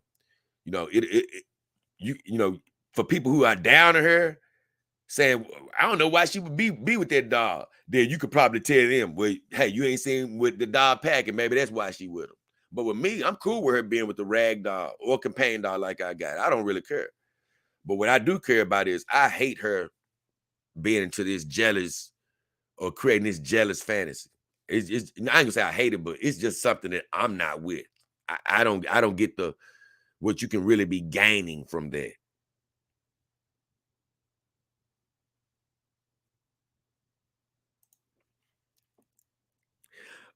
Jane Max said she's faking Jamaican. She needs to get real. I don't know what he mean by that. Maybe he just means she's faking as far as like, that whole story. Ataya says, this woman concerns me about her mental health. Ataya. Well, you know what, Ataya? I try not to go that route for one, because like I say, it's the same thing people are going to say. If you let anybody know outside of your family that loves you, it's the same thing they're going to say about you. It's the same thing people say about me. He crazy. He got a companion dog. And so I understand it's different levels of this companion dog game. I understand it's, just because I'm in the companion dog game and I live it a certain way. I know everybody don't live like me. Like I told you, it's some people, man, who just had sex with their dogs, where I was hearing from them like, man, why would you even be showing your dog? Your dog is just for sex. It shouldn't be out in public. They were condemning me and things of that nature. So you got so many levels of this game. I don't ever want to condemn anybody and say, hey, you're crazy. Because the truth is, when I look at her story, it's not crazy. It's literally, I can see what she's doing. She's recreating what human women desire. They desire, a lot of them, they won't say this, but they desire all of their confusion. You know what I'm saying? It's just like Bob Rogers said earlier. What turned her on? A little jealousy. You see?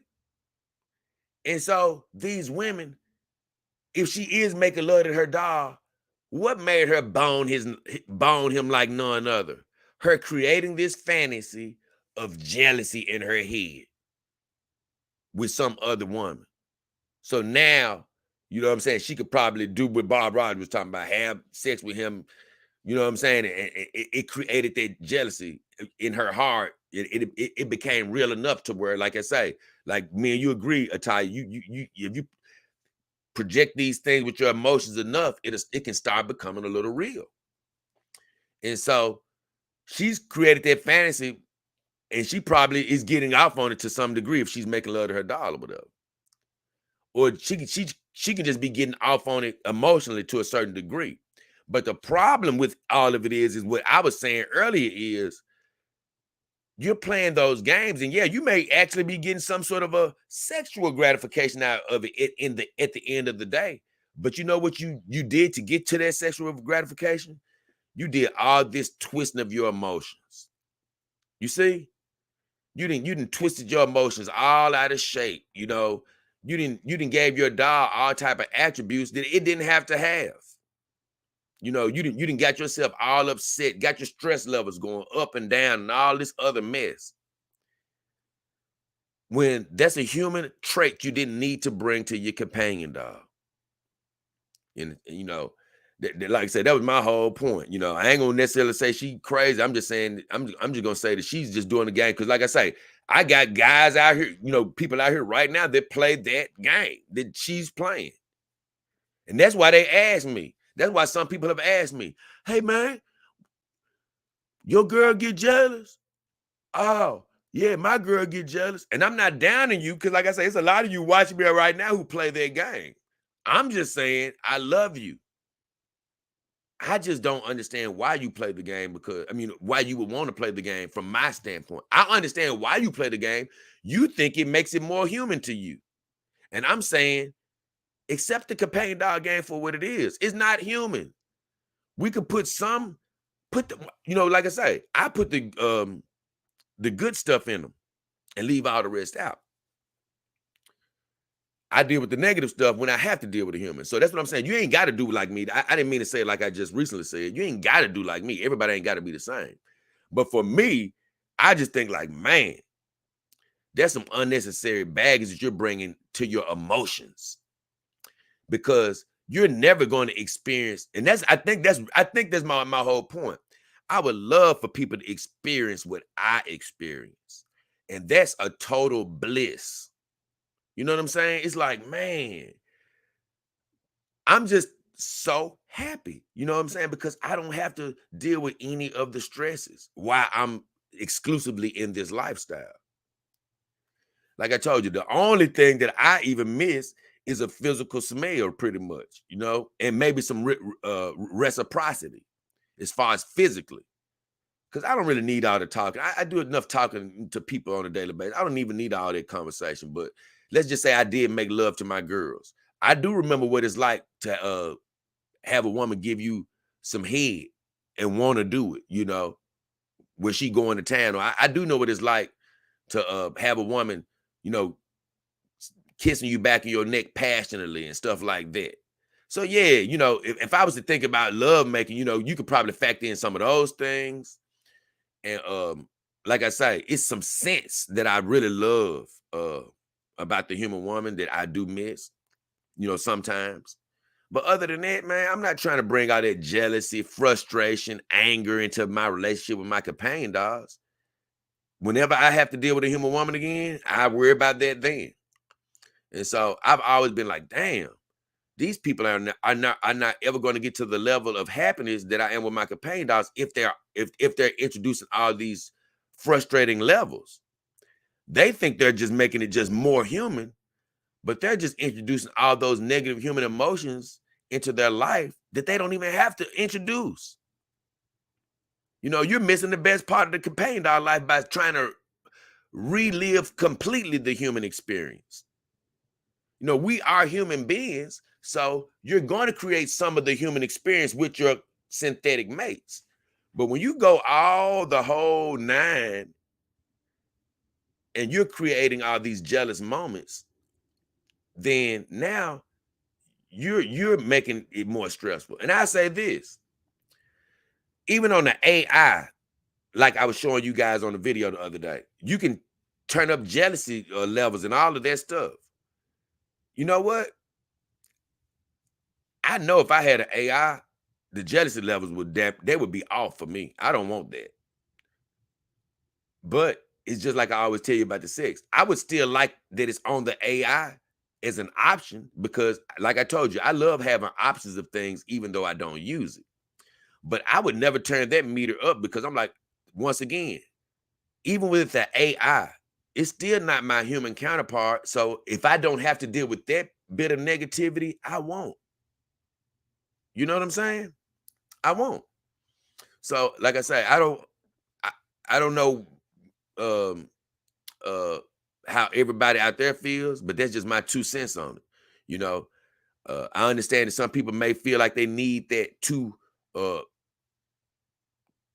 to make their relationship feel uh completely real. But I say this once again, you're introducing negatives into your relationship that does not have to be there, in my opinion. So let me catch up with the comments because I'm pretty much done with that soliloquy for the night. You're scared, Jody says, you're making me crazy. Okay, okay, right. I like that you're making me crazy. I forgot about that whole little saying. Heaven Merlin says, where is Malin? He said, left us to drown under Simcast. Did he go on Simcast?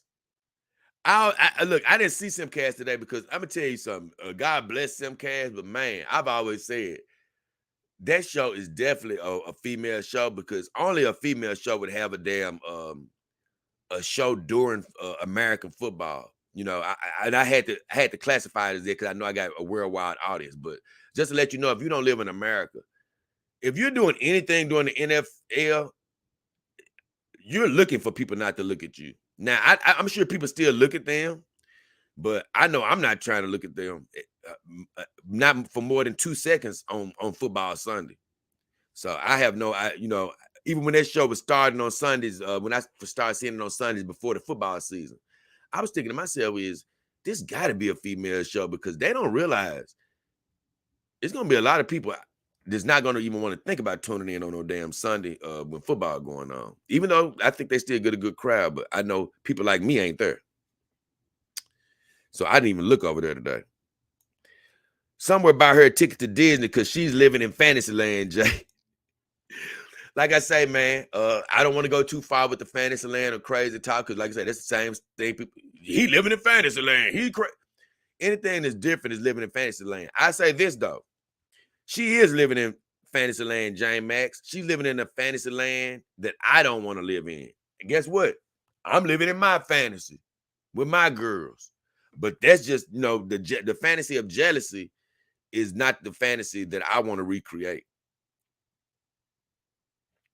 Oh, yes.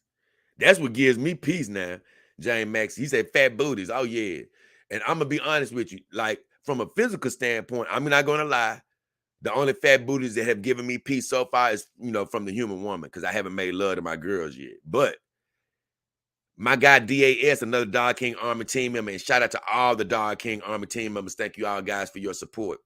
DAS, he's a Dog King Army team member, and he relates to me because right now I just chill with my ladies, but I do kiss on them and I hug on them and I do grab on their body parts a lot. So I do grab their breasts and I do squeeze booties around here and I squeeze thighs and rub feet. I do a lot of physical things like that with my girls. So from that standpoint, I love slapping them and grabbing these booties over here. And with a human woman, that booty really gives me peace because I've done more things with the human woman booty. Official Scoville says women love pain. Most definitely. They love pain during love making, and they do like those emotional pains because they can drive their libido in some cases. I promise you. And that's why a lot of the good guys wonder why the bad guys always win. they always win because that's what drives a woman's libido, because they'll be attracted to a good guy. Because look, I've been a good guy before, but if you're too good, they're going to start getting sick of you. You know what I'm saying? That's just the truth. They're going to start getting sick of you. So either you're going to start doing something bad and get out of your character, or you're going to have to find some way to be a bad guy. And like I say, I found my way, and that was just by not committing to nobody. But here's the deal. Even in that, I wasn't always my authentic self, because there was some people I might have wanted to commit to, but I'm like, nope, I ain't finna do it, because you know what? It is, if you treat a girl good all the time, you know, it's just, most of the times it's just not going to work out right. I just say that. So that's why I say, when I found a companion dog life, I was so thrilled, because I was like, man, I can treat my girls as good as I want. I ain't got to play the game no more. You know what I'm saying? I ain't got to play the dating game no more.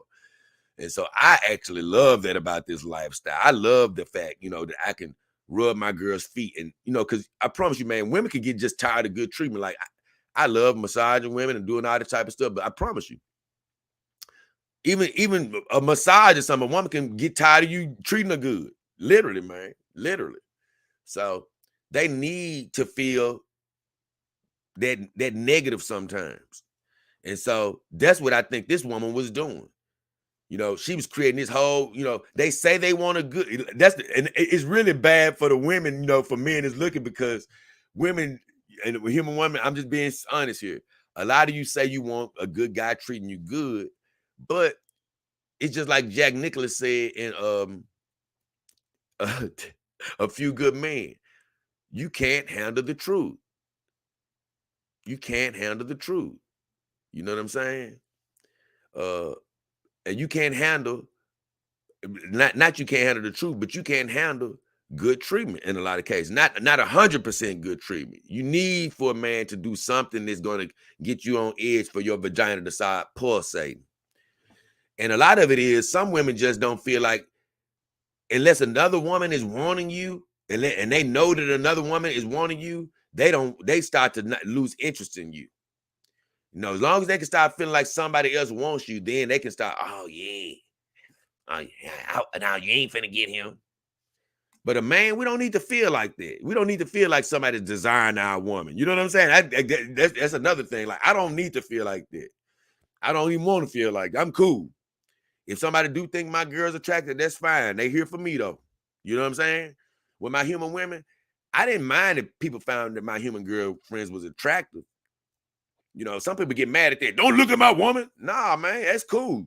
You can look. Hey, that just lets me know that I've done good. But I've never felt like I needed to feel jealous of my human woman for me to feel like, you know, that's gonna make me want to make love to her better. Nope. All I need to do is look at that booty walking in front of me, or, you know what I'm saying, for her to get a little scantily clad. And guess what? I'm gonna be ramped up. She ain't got to get me jealous. So it works a bit differently, man. I believe with us men.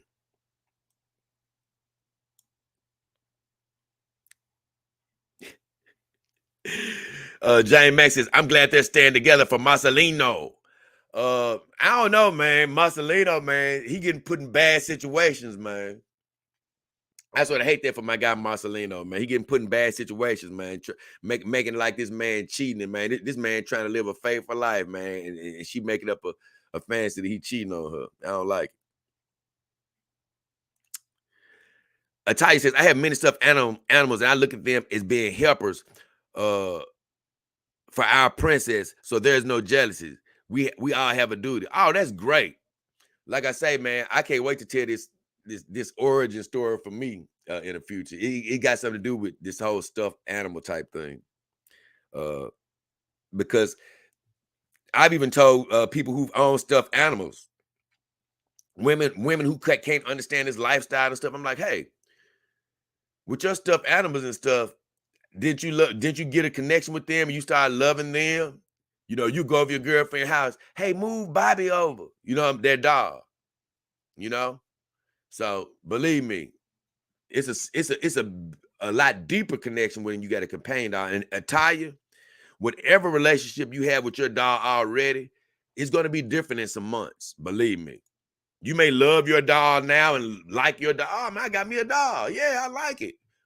3 months from now, it's gonna be different. Watch, you're gonna be liking your dog. You know what I'm saying? You're gonna have a deeper connection. It's gonna be a connection where you're not thinking about it.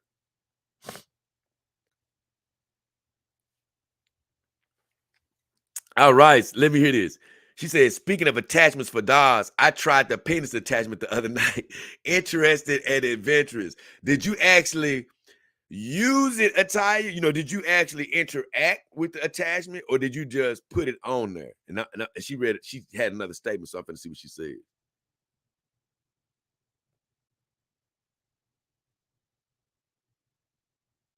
Okay.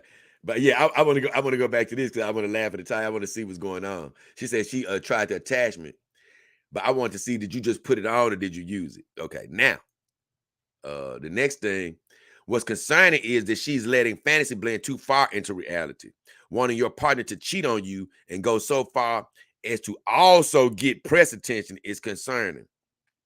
Like I say, you know, I'm not into her head. You know, when you start talking about too far, you start saying, is she going crazy with it? Does she need to be put in a psych ward? And that's why I'm saying I'm not ready to go that far. You know, she could just have an extreme fantasy. I just say it's a fantasy that's not healthy. That don't mean she's gonna go crazy. It's just not healthy. Why would you, like you say, it's not healthy. It's not really healthy in a human relationship to have all these negative emotions going on. But guess what? You know you have to deal with that in a human relationship. My whole point is I just don't understand the whole gist of, even though I've explained it, I know why she does it, because it's some type of arousal involved in it. Of course, it's some type of thing that, like say, the human woman gets out of that type of a potential situation of jealousy and all. But what I'm saying is, when I say I don't understand why she does that is because even though she's doing that for that particular response, I just feel like she can get so much more out of her dog without even going that route. You could be like me, living in this stress-free environment. You could figure out another way to get aroused. You ain't got to create the jealousy. And like I said, I'm not going to even say it's concerning, because guess what? You know, I'm not concerned about her. I'm not concerned about her well-being or nothing. I don't think she's going to harm society. Hey, look, I don't even think she's going to go crazy. Honestly, I just think she's harming her emotional self, taking herself through unnecessary fluctuations. But I don't think she's going to harm the public or anything. So, you know, I don't want to say it's concerning to where she needs to be jailed or needs to be, no. She's just with a dog doing, you know, she's living in a lifestyle where, guess what? I'm not trying to make my dogs jealous in any type of way. I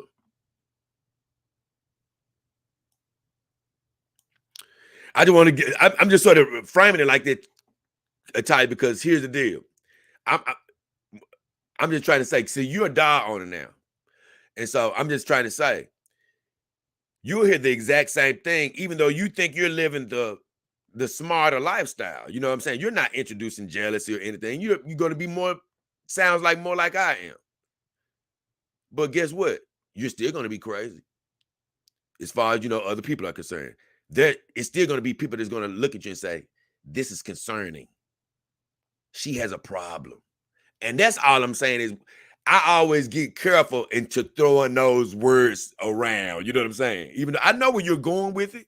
And I know you don't even probably mean it verbatim, or, you know what I'm saying, in a certain aspect. But I'm saying I try not to just really say those words too much, only because I know how they're used. You know what I'm saying? So it's not concerning to me. I just choose not to have that type of fantasy.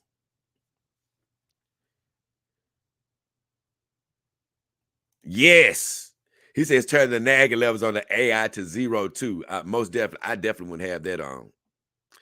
MGTOW says, yo, man. MGTOW in the house.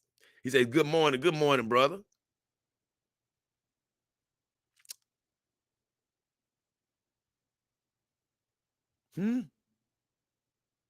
What? He says, I'm no relationship material since I can be an unconditional lover and too good. Boring as fuck. He said, if I try to be my dog side, I don't know who that is. I guess that's some character. I have no idea. Sephiroth, I have no idea who that is. But being an unconditional lover is great. Uh the problem is being an unconditional lover because believe me, I consider myself to be in that when I love somebody, I'm gonna love them unconditionally. But the problem is, here's the deal. The truth is, I've said this. Don't get into we always say, I'm not saying this to start speaking negative in your life. Don't get to doing that. But it's just the fact of the world. It is hard to find that that one person that's really messed with who you are. You never know if you are even born in the same time period as that person in a lot of cases. So what I'm saying is you can be an unconditional lover. No problem with that. And you are relationship material when you're unconditional, when you can love somebody unconditional. There's nothing wrong with that. The problem is, it's just you can't, it's very hard. And I ain't say you can't because you can. You just really can't unleash that unconditional love until you really have a strong feeling that you found that person. Some cases you still may not find that person. You may not find out till later. But you just can't unleash that on every person you meet. That's all. And like I say, when you say you're boring, yeah, when you're unconditional and you're treating them good, you can't, it can get boring. But that's why I say the only way it cannot get boring is if you play the game. And the problem is the game is a headache if you don't want to play it. The game is a damn well headache. Atalia, my taste in music and hobbies are weird. I don't say that. I used to be in a long-term relationship, but realized I crave freedom like a fish craves water. Now I'm with you on that. Um, I just don't, when you say it's weird, I just hate when people say that stuff. Like what I'm saying.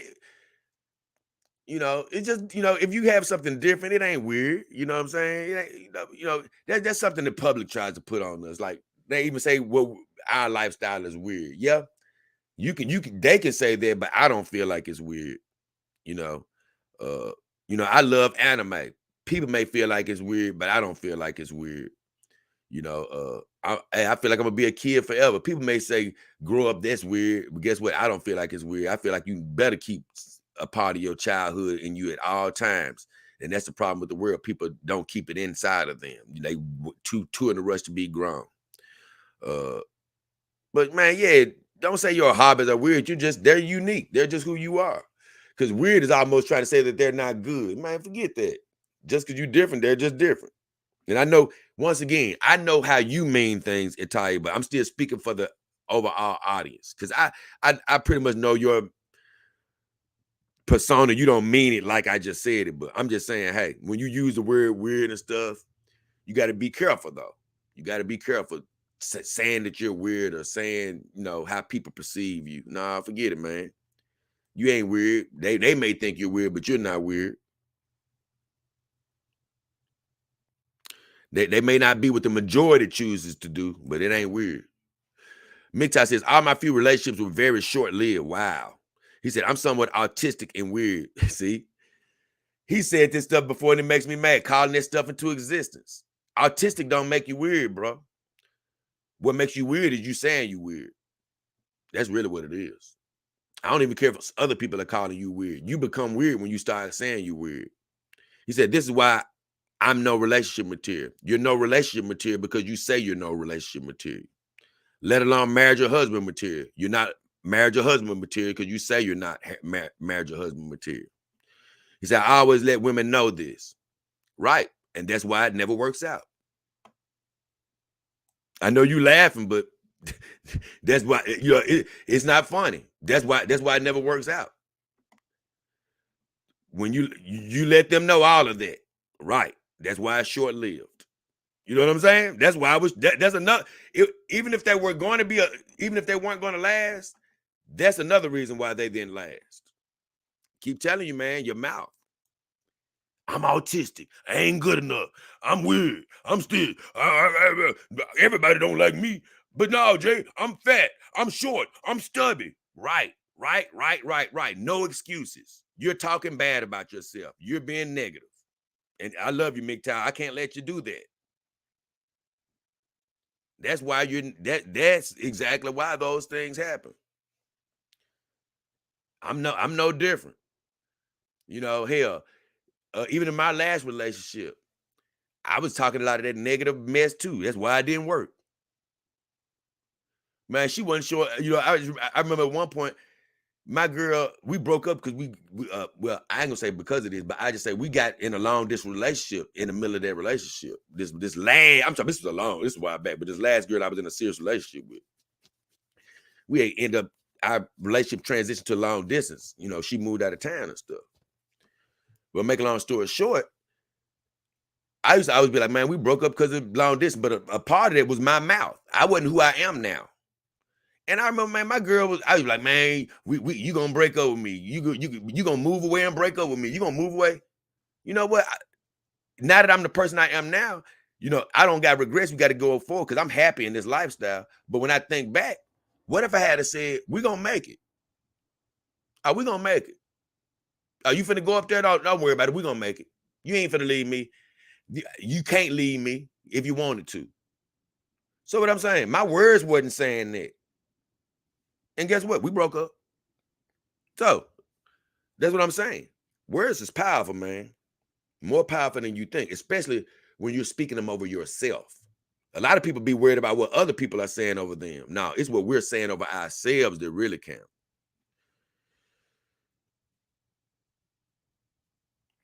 Once again, so much calling to the negative. Years of bullying, no excuse. And being neurodivergent don't help for future dating prospects. Can't let bullying, you can't take that into your future.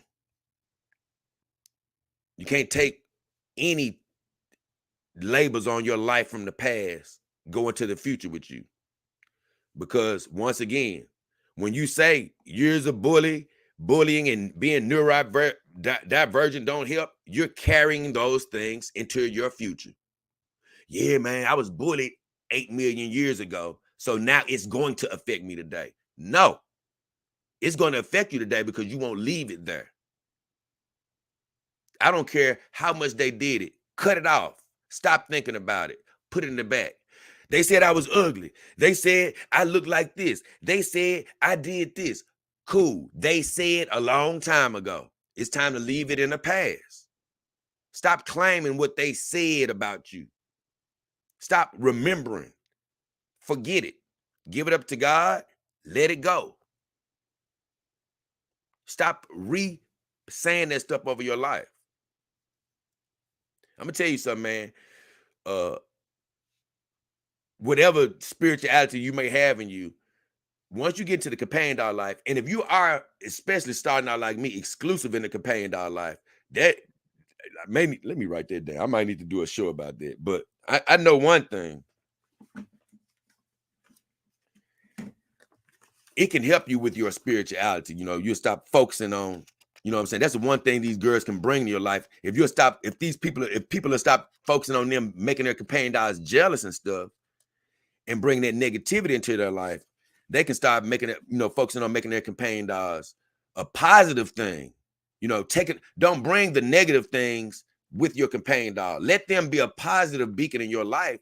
And I promise you, you'll be able to focus on more positive things, your spirituality, your growth as a person.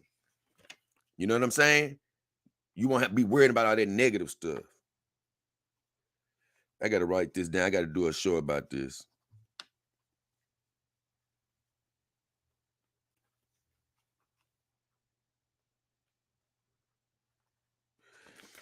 Yep, I got to do a show about that. So either way, let me make sure I'm covering all my bases here. Hold on.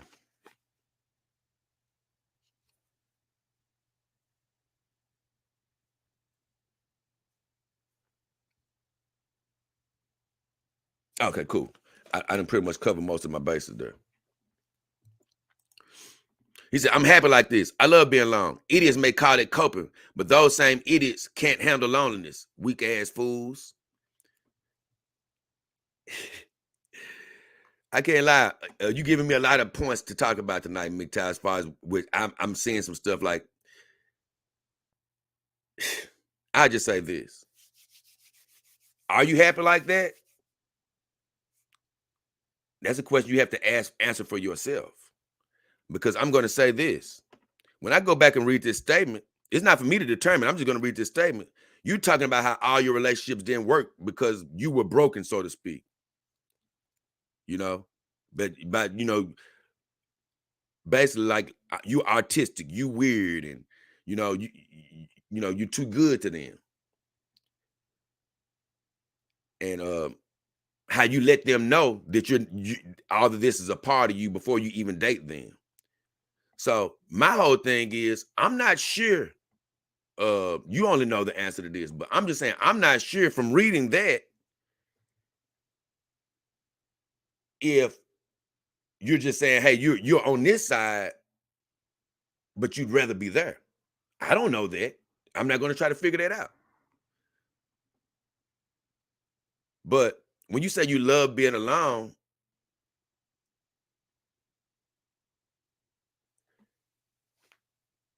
I don't like that statement. I'm gonna be honest with you, because that doesn't sound truthful. Because even though you can, you know, being within yourself is great. What's crazy is with my companion dogs here, I don't consider myself being alone. You know what I'm saying? I don't consider myself being alone. You know, that's why I call them my companions. I feel like I feel like they're my companions here. Like when I'm walking around the house, I don't walk around here feeling like I'm alone. I don't feel like I'm alone. That's the beautiful part of having them. But MGTOW, the reason you know, all of your statements are making me say what I said earlier, because a lot of people who aren't happy in the companion dog life, they still consider themselves alone. That's the problem. They still consider themselves alone. And from this statement, it sounds like you still consider yourself alone. I don't consider myself alone. I don't consider myself living with humans. I don't, because that's not true. But I don't consider myself alone. Then you say idiots may call it coping. Some people do cope. Some people do use it as coping.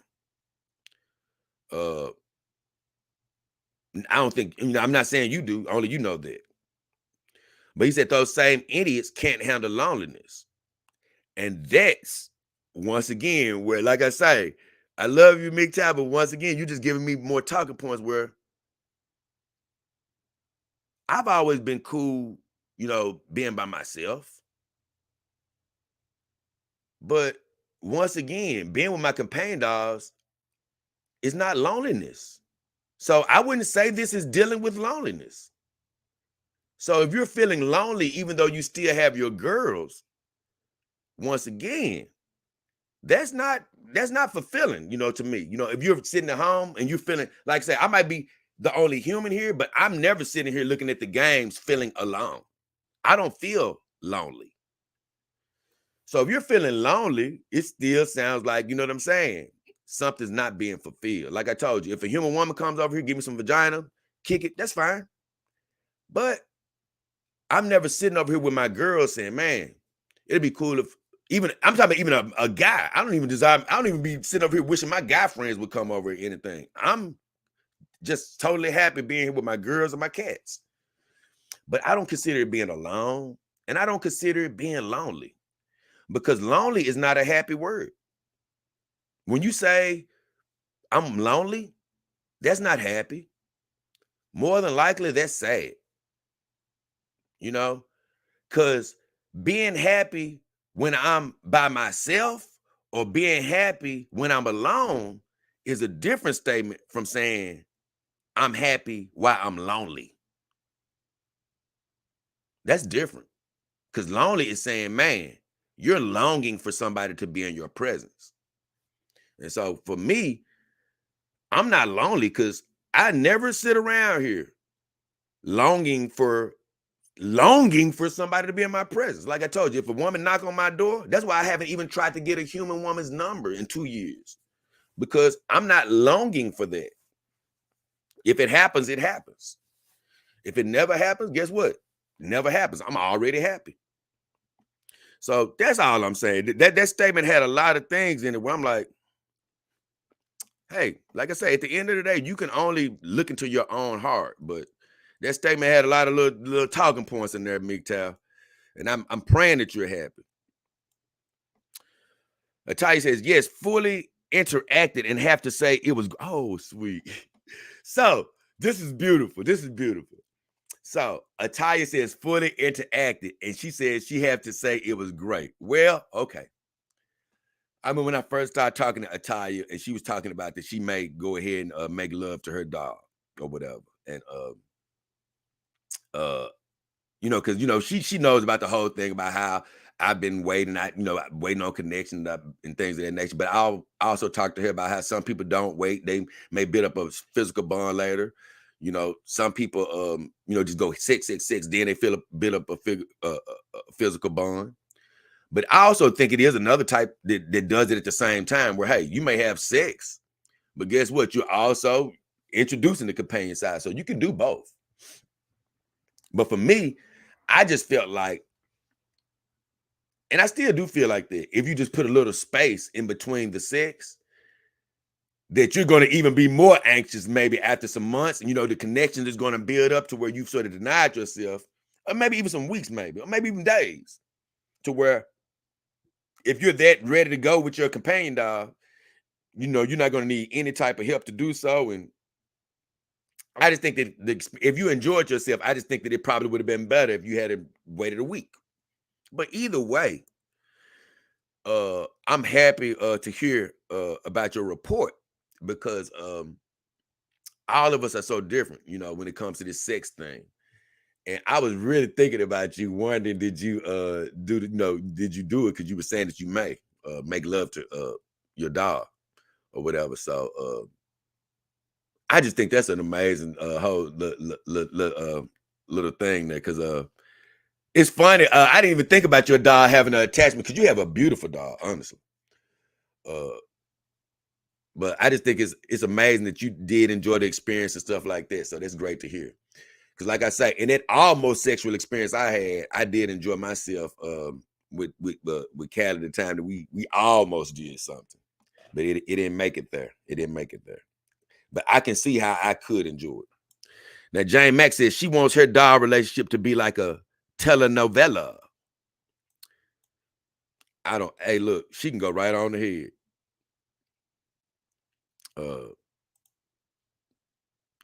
I'm gonna say something about those telenovelas, though. I used to look at a little what was it, TV? What was it, man? Telemundo, yeah. They used to have this station called Telemundo, Spanish TV. I used to actually turn on that channel every now and then, because man, I'm gonna tell you something. If you guys don't know it, man, some of the finest Hispanic women be on these on Spanish daytime soap operas. Lord have mercy. I don't know what the hell they be saying, but man, sometimes I used to stop over there just to look at some of that daytime soap opera, man. Them Spanish ladies be so fine. It don't make no sense. He said Cameroon just scored a goal against Serbia. I'm not much into football, soccer, as we call it over here in the USA. I keep up with all sports. I keep up with them, meaning that like with the World Cup, I'm going to know who wins, or I'm going to know all that type of stuff, who ultimately wins, or I keep up with world sports and stuff like that, but I don't keep up with it to the minute. Like I wouldn't know this Serbia just scored. I mean, that Cameroon just scored, a goal. Because with soccer, I'm just not a big fan of soccer. I promise you, it seems like games that doesn't have a lot of scoring or whatever, I'm not a really, really, really big fan of. I'm not a big fan of soccer, even though, like I said, I keep up with it. I see who's winning or whatever. I'm not a big fan of baseball. I hate sports that don't got a time clock and they don't score enough. I'm not a big fan of golf. Moves a little too slow, but once again, I keep up with it. So all these sports, or hockey, it's physical, but still not enough scoring for me. Not enough scoring. So I don't really love it, but I sort of do keep up with it lightly. Ataya Barclay says, Jane Max, today on Days of Our Lives. Maltese in the house says, good morning, y'all. What up, Maltese? God, good to see you, man. You and the ladies, man. You and the ladies. Yeah. Tell everybody I said, what up, Maltese? God bless you for your support, man. Maltese gave us a nice donation the other day, man. Like I say, he used to be part of the team and everything, but even without being part of the team and all of that, Meta Maltese shows up, every now and then, and does something like he did recently, just gives a nice little joke to the show, support, or like you say, he'll come around after having seen him in a while, jump in the chat, so appreciate you, Maltese. Good to see you, bro. Okay, sweet. Let me see this. Atalia says, before I transitioned and was trying to date human women, I was misunderstood often. And when I did have someone, it became a guessing game and disappointment. He said, before I transitioned and was trying to date human women, I was misunderstood often. And when I did have someone, it became a guessing game and disappointment.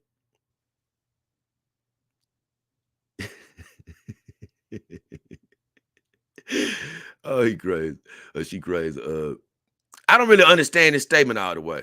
And I don't expect you to explain it all either. Some of it should be a little bit vague, but I'm just saying. So I know you transitioned or whatever.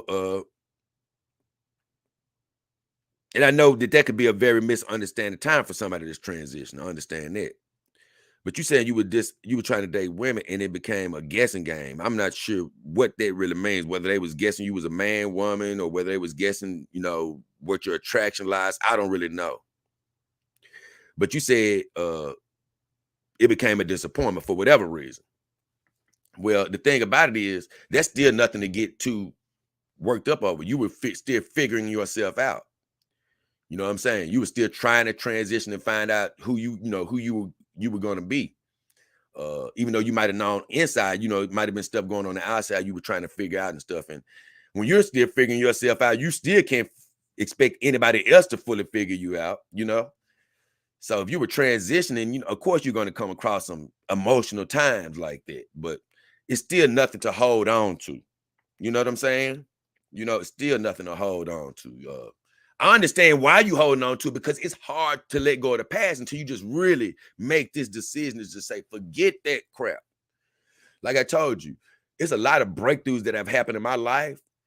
And I know a lot of people try to say that, man, yeah, Companion Dog saved me, but Companion Dog didn't save me.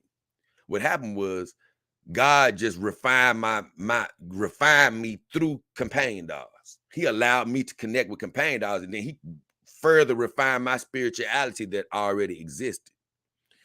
But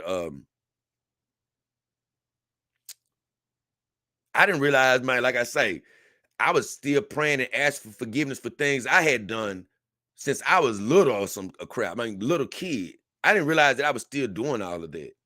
So I was holding on to a lot of negative stuff too. Like, what am I doing?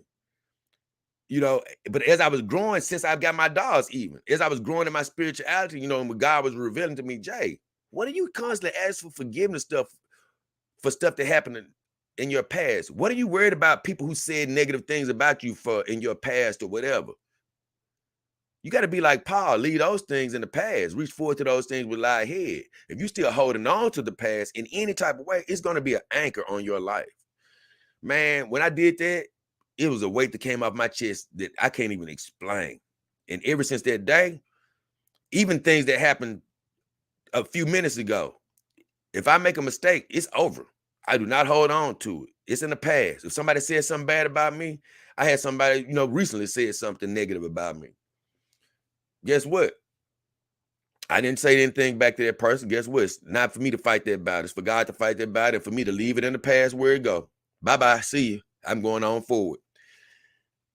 I want to be here to help the Italia Barclays of the world, my friend MGTOW, all you guys. I know that, even sometimes, like, I'm going to have to say stuff because I got to always keep you uplifted. And it's not just you guys, it's the world. It's just an epidemic in the world of negative talking over ourselves and people talking negative over others. And I'm like, man, if we could start seeing how much negative just comes out of our individual mouths and start stopping it every turn. Stop saying you ain't good or you weird or you people said that. No, start speaking positive over every aspect of your life. Man, you're going to start seeing the changes that I've been seeing, you're gonna start waking up every day, you know, the most excited you've ever been, with a purpose, happy, you know, looking for somebody to try to encourage and lift up. Why? Because you ain't got any negative energy in you. And every time it comes in you, you get rid of it every day. And so that's what I was saying, man.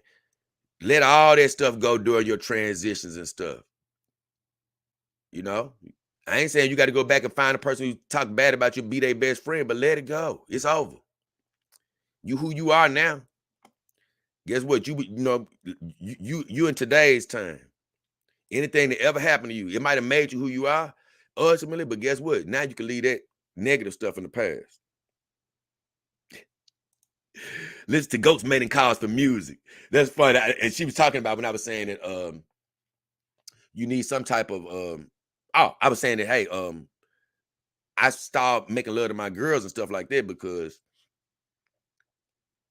you know, I want to be able to come in and just naturally be able to make love to my girls and all that type of stuff without any type of help and stuff. And I guess that's what she said to, hey, she listened to Goat making calls for music during sex. Mick Ty laughing.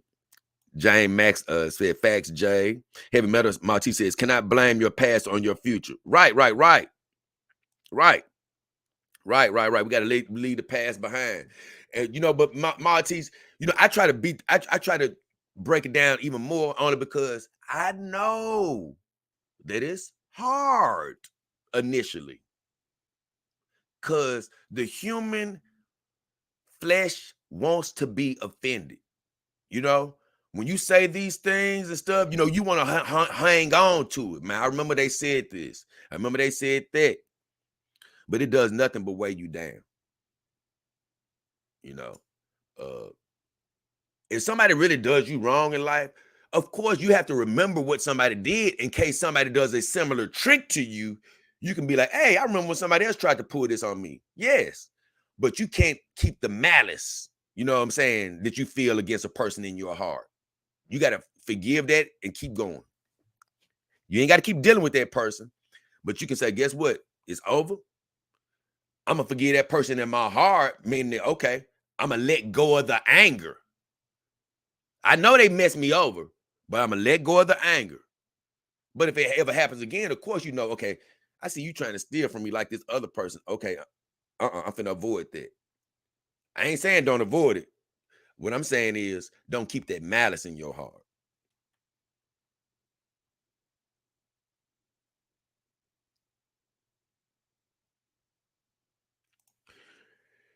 And that's what I was about to say. She said, yeah, a lot of things from the past don't affect me as much since I focus on my goals more so. But man, some people can be crazy with how they treat others' emotions. True. And that's why you can't let people be in control of your emotions. You got to wake up taking control of your emotions. And you got to focus on what God says about you. That's what I'd say. When people be talking bad about me, it'd be so funny. I could let those words hurt me. You crazy. You a fool. You a freak. But God don't say that about me. God says I'm handsome. I'm well able. I'm smart. I can achieve my goals. So whenever they start saying I look like I look, or I'm crazy, or I'm a fool, only thing I be hearing is what God said about me. Hey, you well able, Jay. You on the right track. Keep going forward. Do what's in your heart. You can't do what's in somebody else's heart. Guess what? If I put it in your heart, that's what you're supposed to be doing. Guess what? They said you're ugly. Well, guess what? I made you. How you ugly? Thing is, I just didn't make everybody to be attracted to you. Like I say, somebody I think ugly, somebody else may think is beautiful. And that's why I even talk about the companion dog games. I might like a certain head, you might like a certain head. MGTOW, he likes anime heads. I don't like the anime heads that look like cartoons. He does. That don't make him wrong, and that don't make me wrong. We just like two different things. So once again, don't let these people and what they say get on your inside. It's a learned thing. I'm not saying you snap your fingers. What I'm saying is you got to wake up every day. It's a whole process to this stuff. You got to wake up every day fighting about or saying, hey, I ain't gonna let what nobody say come against me, harm me. you gotta, I've said this before, you gotta make up a whole list of declarations. And you gotta say this every morning. You gotta pray and say your declarations every morning. Say that you ain't gonna let negative get into your day. You're gonna be positive today, no matter what anybody says. I don't want to go into Reset Sunday, but I just say this: when you have that armor on, when people say stuff, you already told yourself you ain't gonna let stuff bother you. So when it happens, you easily deflect it. But if you don't put your guards up every day, you just wake up at your sleep, put your clothes on, and go to work. You ain't said the prayers or you ain't said any of your declarations. I tell you, you ugly. Forget you then. You may react. You didn't put your guards up. See? Jane Max says, put your past behind you, brother. Yes. Miktai says, absolutely happy. I pray you are. Once again, I guess one day you'll understand what I mean about speaking the negative. But the problem is, Miktai, you're not wrong. So many of us speak, like I say, I've been saying it. So many of us speak negative so many times, you don't even realize when you're speaking negative. This is a statement you don't even have to say. But it will cut you off from any potential relationships. That's why I tell you, I'm in this lifestyle, man, because I got sick of all the dating game. I got sick of, look, but I've had plenty of relationships, bro. Plenty of vagina, and I've had long relationships. But I've never spoke that type of negativity over myself either. But listen to what you're saying. I'm trying to say the relationships are just not for me, and I'm better off without them. I'm not saying that because I'm not going to cut any blessings out of my life. You know, right now I'm living a life that I'm happy in. But I don't ever want to just say they're not for me. You know, I'm talking about with a human. We're in relationship with our dogs, but I'm not going to say a human relationship is not for me ever in history. I don't know what God got for me. Even though it's rare to meet your person in your lifetime, you never know if you will. I might find a woman and walk up here, fine as a Thanos, and say, guess what? I love being with you and your dogs, and I love this lifestyle. And guess what? I want to be with you. But you know what? I'm not even hoping for that. I just want what's best for me. Right now, I'm happy. But if God was to bring that into my life, that could elevate me to another level. But you know how I would never get to that if I go ahead and tell God off the bat that, you know what? That ain't for me. That ain't in my future. I can't make it. I can't do that. God gonna be like, okay, cool. You know what I'm saying? This would be better for you, and I know it's better for you. But since you are coming against the blessing that I have for you, guess what? You're not gonna get that. Since you think you're less than, you're not gonna get it. I'm not praying for it, but I'm not gonna say that that's not for me. See, you don't know if that's for you. It could be for you, but you may not find out because you're saying it's not for you. Once again, speaking the negative, but it's spoken so much you don't even realize it. Not just you, but I'm talking about it's us as humans. You don't even realize you're speaking negative over your life. Okay, Italia says, speaking of fantasy, I got to put this up because it's long. She said, speaking of the fantasy lifestyle, I've discovered the joy of dressing up my dog since getting her. I have a wardrobe of Japanese fashion. Wow. And too many choices to put her in. Well, I will say this. You are of the very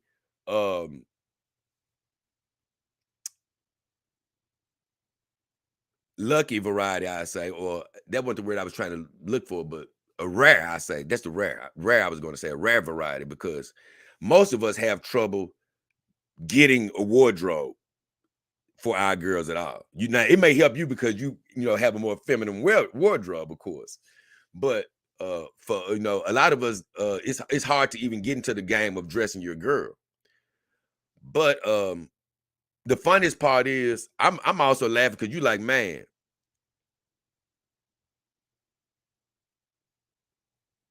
this stream is going a little longer and it's definitely getting off what it was originally talking about, but that's fine. But I was just gonna say this. You said this. I've discovered the joy of dressing up my dog. Right there, man, you definitely different.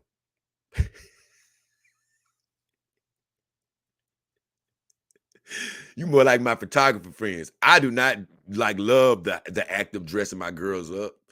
I don't love it. I don't hate anything about this, but I don't love it. For one, it's just not my favorite thing to do. Maneuvering clothes on them is definitely not my favorite thing to do. And so I don't know if that will get worse for you over time or not, but I do. That's definitely not one of my favorite things to do. Second of all, you say I have a wardrobe of Japanese fashion and too many choices. That's another thing I don't have. I don't have too many choices. If anything, you see these girls a lot of times in t-shirts, and even the shirt that I have on side Ema, that's uh a old little sweatshirt that I had from my Grizzlies paraphernalia. So a lot of times what's funny is these girls I have on my old clothes that I just don't wear that much anymore. You know what I'm saying?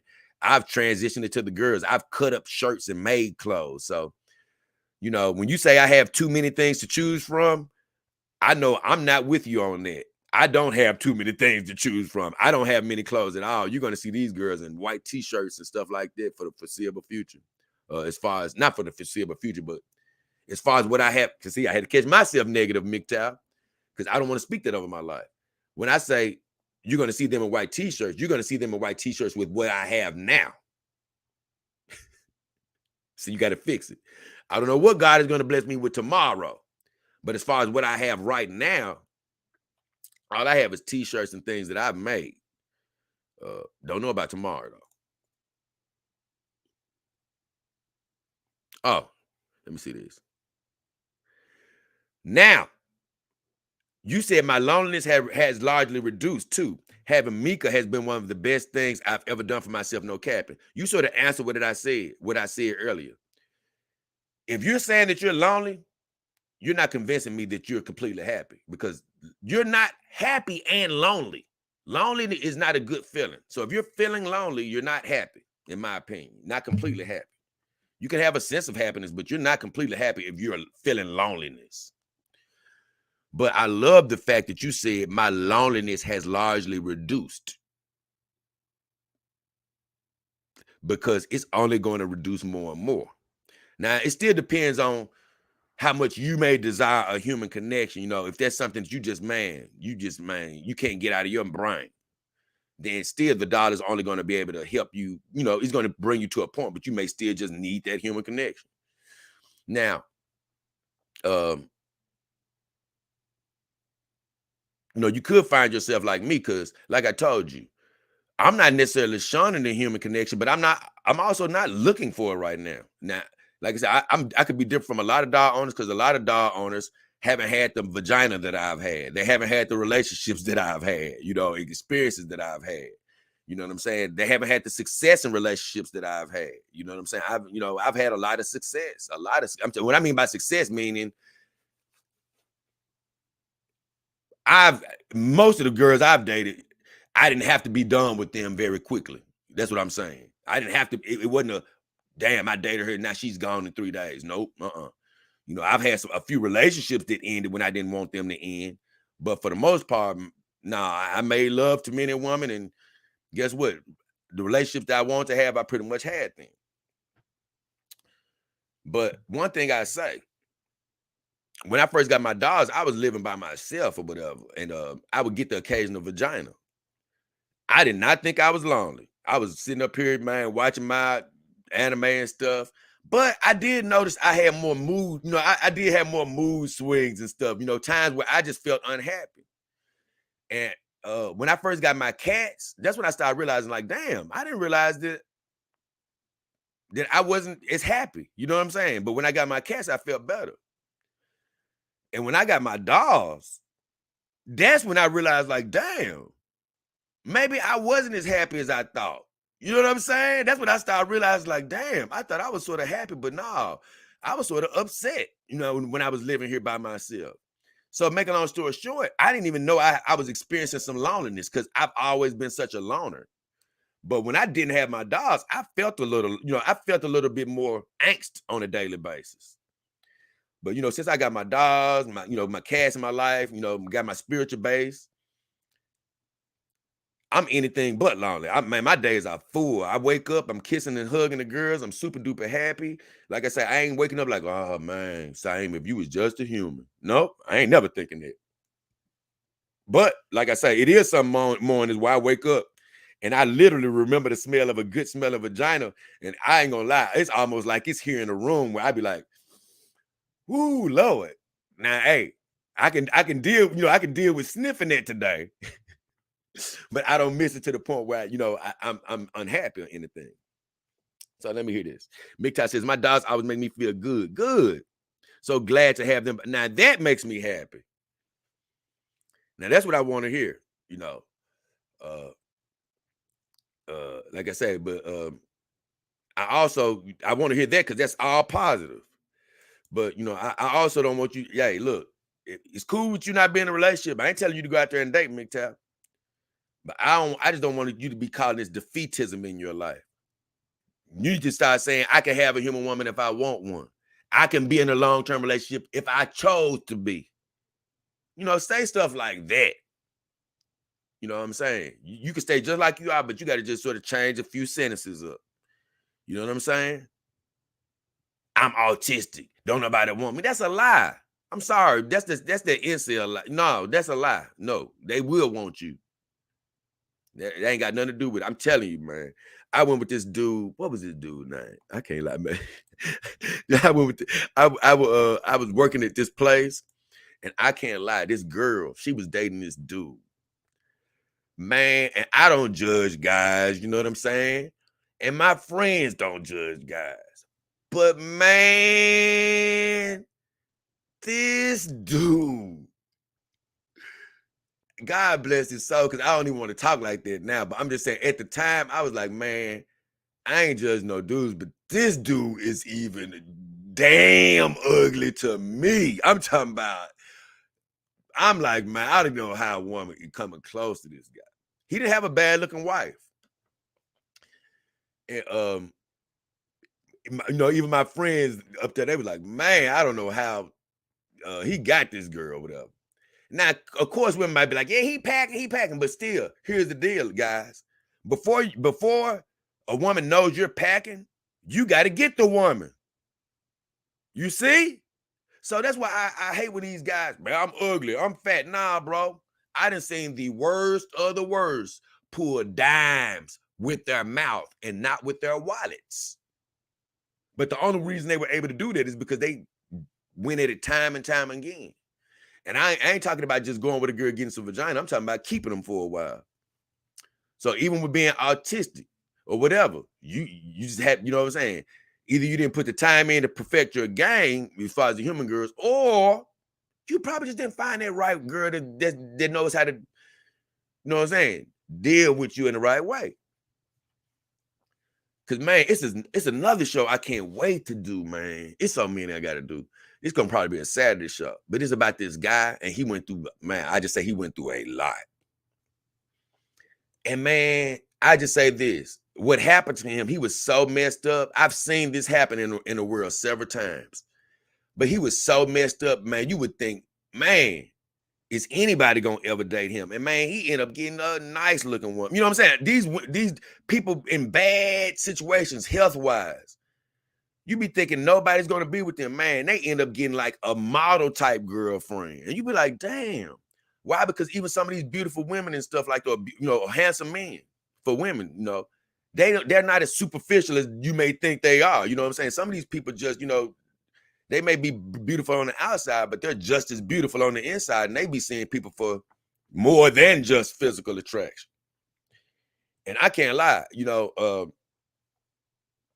that's why, I can't say I'm attracted to everybody, but man, it's so many handicapped women and women that, have went through physical trauma stuff that I'm super duper attracted to, I can't lie. And I'd be like, oh, she still looks so fine to me. I don't know how she feel about herself. So it's a lot of good hearts out there, man. But it's just not, everybody is just not in everybody, everybody, so that's why I say you may have what some people call shortcomings, but everybody ain't gonna see them as shortcomings. They're gonna see them as, man, I love that about that person.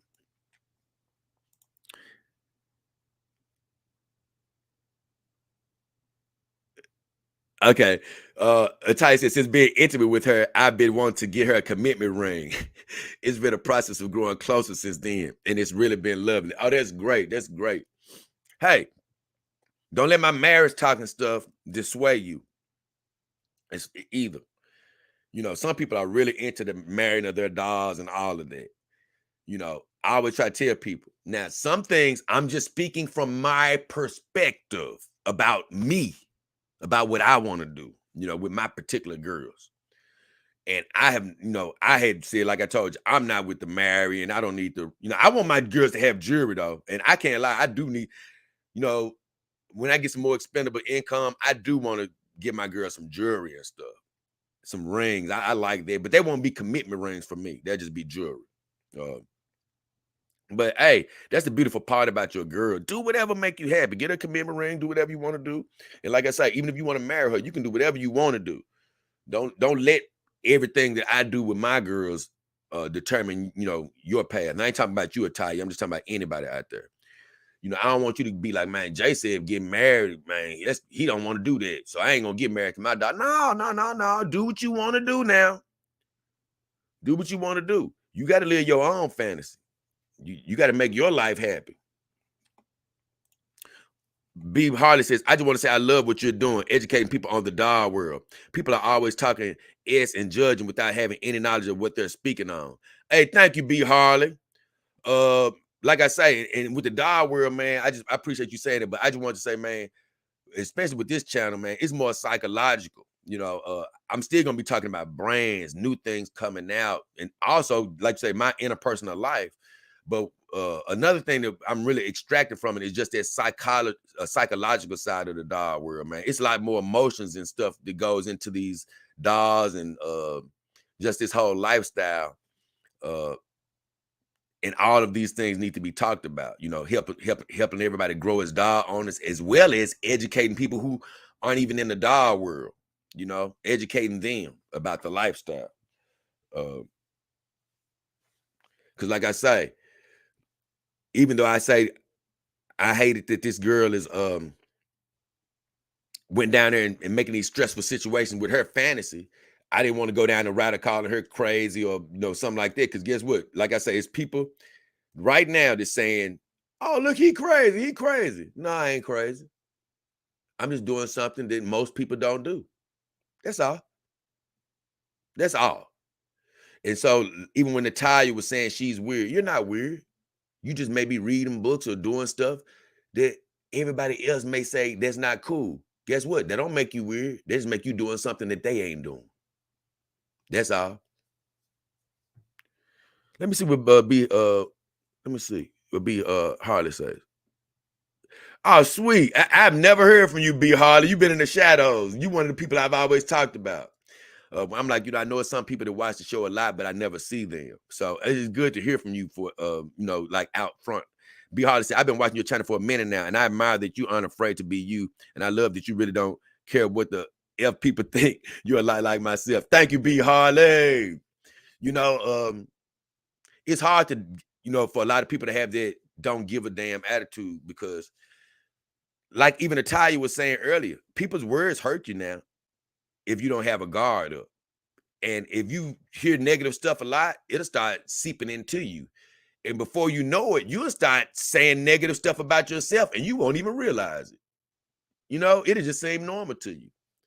And as far as this lifestyle, I'm just proud of it and what it represents, because it represents much more than I can't wait to talk about Matt again, because I you know, I'm still not done talking about Real Doll and all these Matt. I got several Matt interviews I want to talk about, but that's what I really love about Matt, how he's always talking like me, you know, about these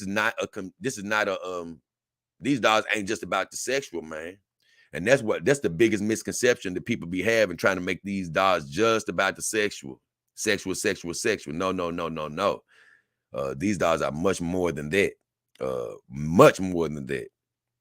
And just like with my human girlfriends, man, I used to be proud to go out with my human girlfriends, because for one, I used to think, you know, I used to love them for one, but I thought they were fine too. So guess what? I was proud. Hey, this is my lady. You damn right. I wasn't trying to show out, but what I'm saying is I was proud to be out in public with them. And I just remember with my girls, it was the same thing. I'm like, man, hey, I'm proud of these girls. I don't give a damn who know. You're gonna just have to not like me or whatever. And like I say, with some of us, it's probably a learned thing, but it was just in me from the beginning, man. I just think the way I was raised, and I just don't, I just never gave a damn about being judged. I just never gave a damn. You know what I'm saying? You can judge me all you want, bro, but you ain't making me happy. At the end of the day, you know what I'm saying? I can't live for you so you can go to sleep. Yeah, Jay living just like I wanted to. Now I can go to bed. Man, you lost your damn mind. Look, you might as well wake up, bro, because I'm living just like I want to live. So, hey, if that's going to keep you up, then you're going to be up all night. B. Harley says, I do have one question for you. Let's see. Just out of curiosity, I noticed you don't have any dogs that look like you. Man, why is that? So I want you to go back in my history and watch this show called Why I Don't. It's called Why It's not sex dolls, but it's not companion dolls. It's an old video before I changed the name because I came to the game using the name people were using. But it's a video called Why All My Sex Dolls Are White. You know, look at that video. That'll definitely tell you why all my sex dolls are white. That'll definitely help you out. I really want you to go back and look at the video. But I tell you what, I ain't gonna make you go all the way back. Just to give you I want you to see the video though, but just to give you a hint. For one, my first companion dog was with Saima on the bed. I bought her and didn't make her black because I've always dated black women. Didn't want to date, I didn't want my first companion dogs to be black. I wanted to date something I hadn't dated that much. And with my other girls, they were Kimber dolls, and they didn't come where you could have a choice. But they still wouldn't have been black because I said, you know what? I didn't want my companion dogs to be black yet. I didn't want my companion dogs to be black yet. I've dated them my whole life, so that's the biggest reason. Now, I finally got to the point where I got my Asian head in Himawari. So I'm so happy I have her. I got a little flavor into the house now, a different flavor. So to speak, I am sort of not even necessarily, I'm not even talking about black, but I am sort of ready to start adding some flavors in the house, so to speak. I say that. Different pigments. Mormon Pep Talks with J-Dog King. What up, Jane Mack? Yeah, Pep Talk, baby. Jane Malin, John Malin. He said, that girl is fine as hell, Jay. I ain't gonna lie, this girl is right here, John. I can't lie. This girl is right now. I got to give shots out to DAS, though, because he the one who made me break out Mar Blade again. Man, I can't believe I forgot to say this the whole time. I probably been saying this earlier, but maybe I did say it, but I'm not sure now. But I'm just happy because I've said this before. I used to have this grandmother's house that sometimes my mother and them used to have to make me go over there. But when I got over there, I never wanted to leave. Well, same thing about Saima. That's my thick girl over there on the bed.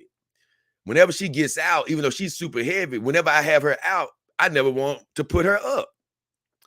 Well, I had this girl sitting next to me put up for a while, for some weeks. And my friend DAS, Dog King Army team member, he said, hey, man, when you going to bring Mara Blade back out? And I was like, man, I like Himawari, so I'm not going to bring her out right now. But I said, I'm going to bring her out for you. So it reminded me once again of going over to my grandmother's house with both of the girls. Saima, now that I have her out, I don't want to put her up anytime soon because I've been loving sleeping next to her. And, sitting next to her doing shows and watching TV, Mara Blade, let me tell you something. This girl is, I don't even want to put her back up. And I wasn't even trying to get her out. So it's crazy, man, how all this is going. It's crazy how all this is going, man. Appreciate you saying that, John Malin. Atai says, oh, wait a minute now.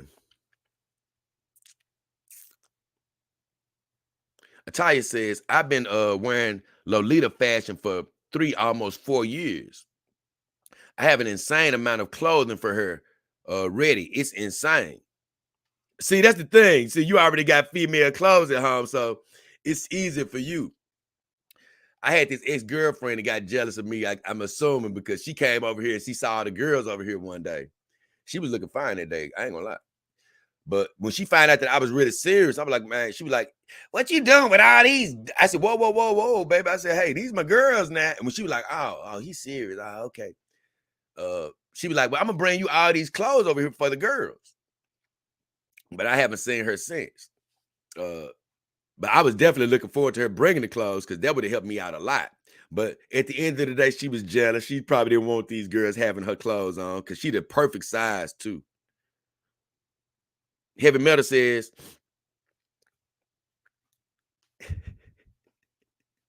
he said, my family grew to 6. I don't have room anymore, room for anymore. They keep me happy and busy. Well, the good thing is you did move to a new house that I remember. And so you got room for everybody to sort of have their own space from what I remember. But let me tell you, 6 is a nice amount. I'm at 5 right now. 5 bodies, but 6 personalities. Now I can physically have more inventory than that. But man, I'm glad that I don't have all TPE girls. I'm glad that I do have my first full silicone girl here because, like I say, man, once you get up to 4 TPE girls, man, you're starting to have a handful of girls to sort of keep clean and keep up. And I got a friend that got like 13 TPE girls, if I'm not correct. And I'm like, dude, I don't know what type of house he got or whatever, but man, look, like I say, I know me personally, I'm pretty much done with TPE for the foreseeable future, but that's not just because I don't like TPE. It's just because it's just a greater responsibility as far as cleaning. And by being one man, I'm like, I'm not going to keep going that route. And another thing, like DAS was asking me, what am I the other day, silicone or TPE guy? And I'm like, man,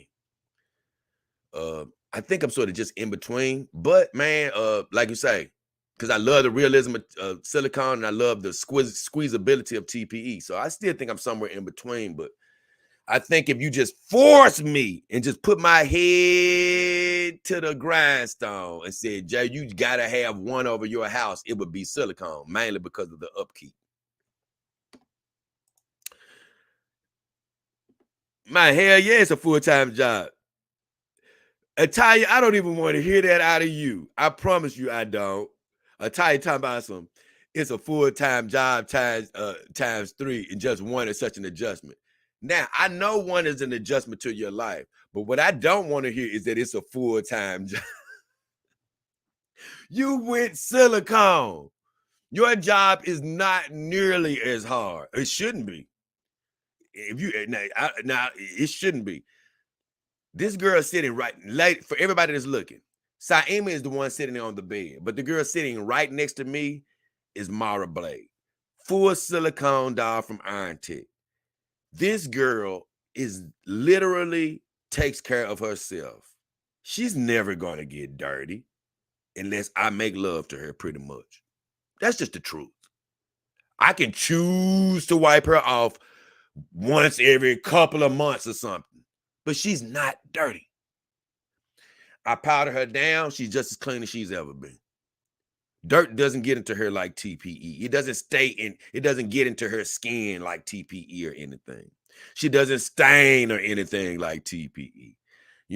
Her makeup on her body and face is permanent. Now, if you have a soft face, the makeup won't be permanent, but I have a hard face on her, so it's permanent. So literally, I don't have to do anything as far as like upkeep on her.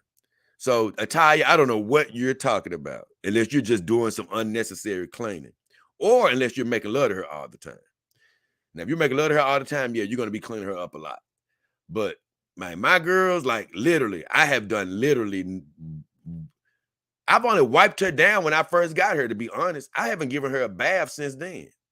I've only wiped her down in powder, and she is sparkling clean.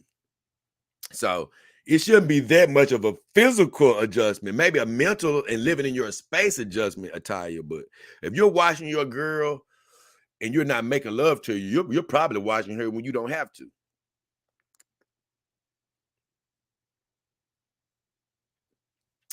Man, and that's something I don't do because I found out it's unnecessary. I do not move my girls every day. No way. You can see Saima been Saima been sitting in that spot. I be putting my girls to the test too when it comes to that. That's the spot that I go to sleep, right? I go, you can't tell. She sleeps sitting up like just like that too. I don't have her laying straight down. But I leave her just like that because she looks at TV and I lay right on her thighs. You know what I'm saying? That's how I've been sleeping with her lately. I leave my head on her thighs, on her hip. And sometimes I turn over and put my arm across her thighs. That's how I sleep with her. So she does not move. She's sitting on about 3 levels of memory foam, about 2 inches apiece. And like I told you guys, if you don't want to move your girl a whole bunch, invest in memory foam. Because they try to tell you need to move your girls 24/7. No, you don't. Not when you got memory foam. Now, this girl sitting next to me, she's a full silicone girl.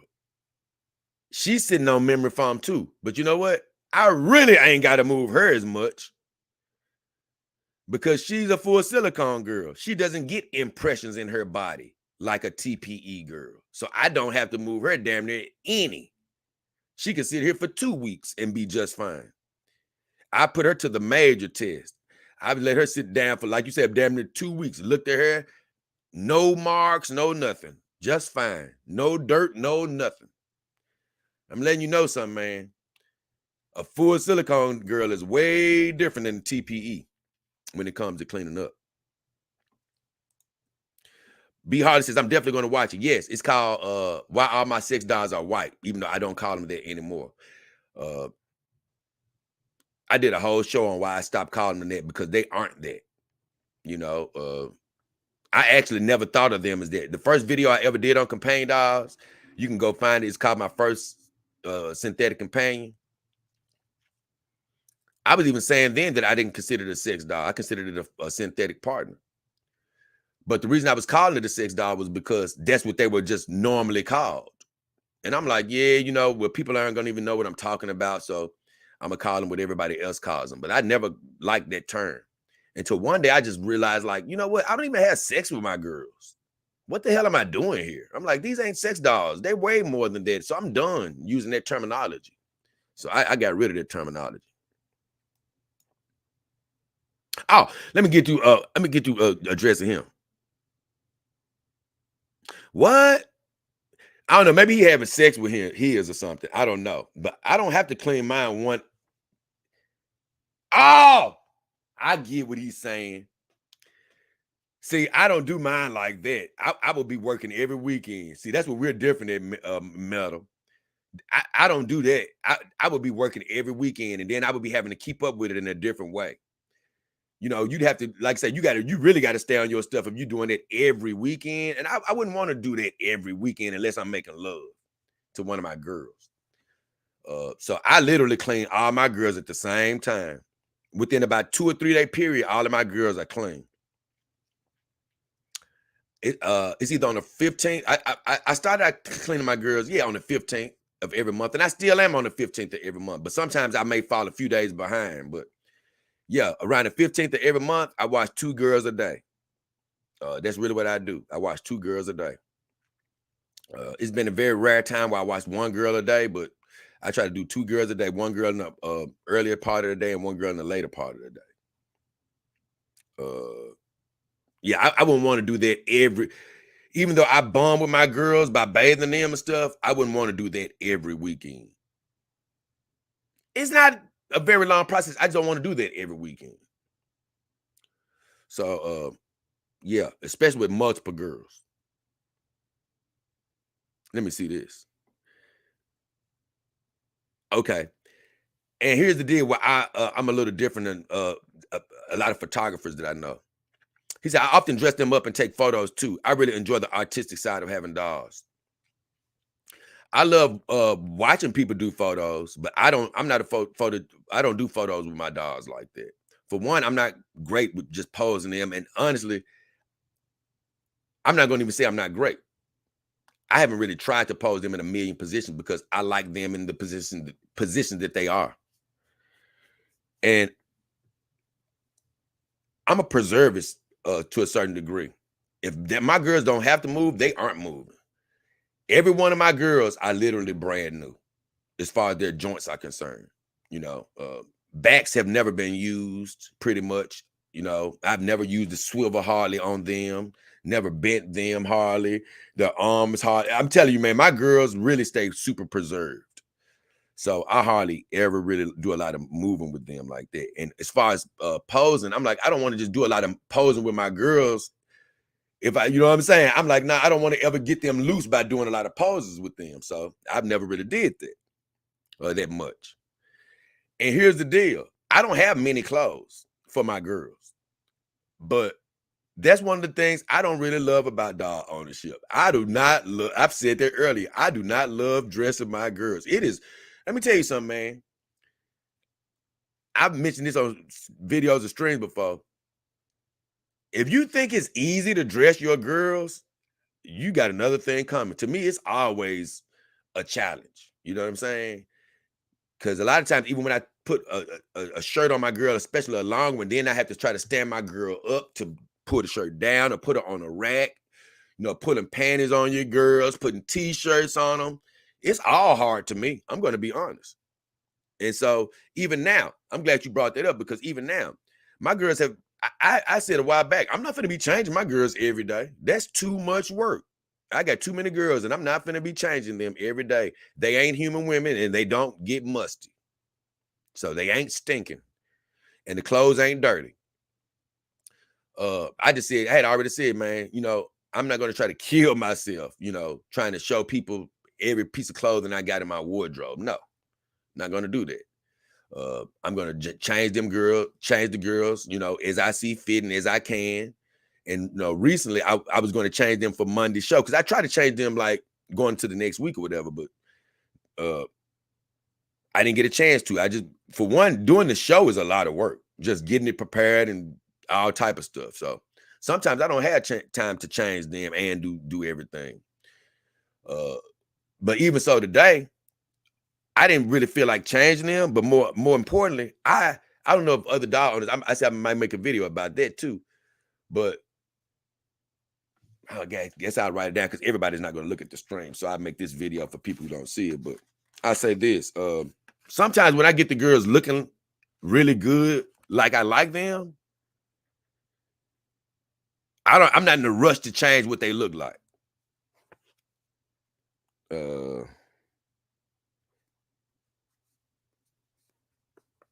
I'm gonna write that down. Hold up.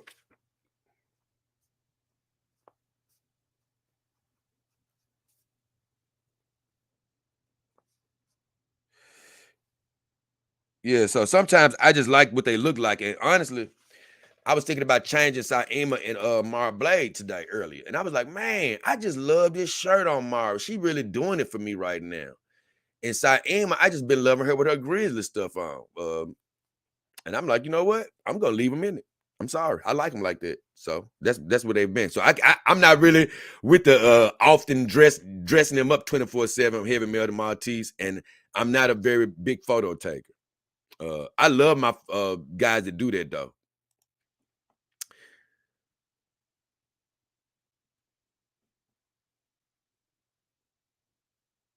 Oh yeah, okay. So Ty says she's going to look into photography down the line once I get a vehicle. You ain't got to wait. Stop. Hey, look, a lot of people say stuff like that. You do not have to be trying to wait till you get no vehicle.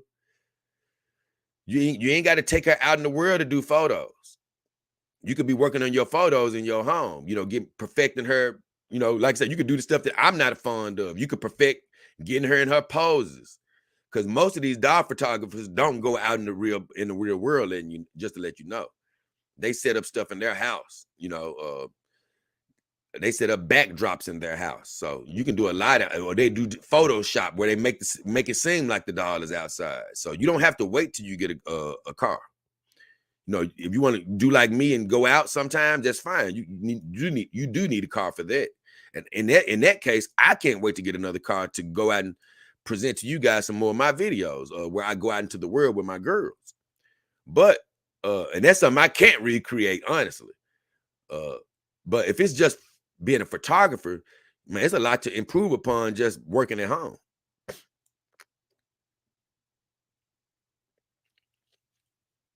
Ah, she said that girl was jealous because the clothing no longer fit her, but the doll will always fit the clothing she gave you. It must, you know what? That's the thing. She was gonna give me some clothes that didn't fit anymore because she got a little bigger. And when I got hyped about it, you know what? I think she just saw that joy in my eye, and she be like, "Nah, you ain't finna get these. No, no."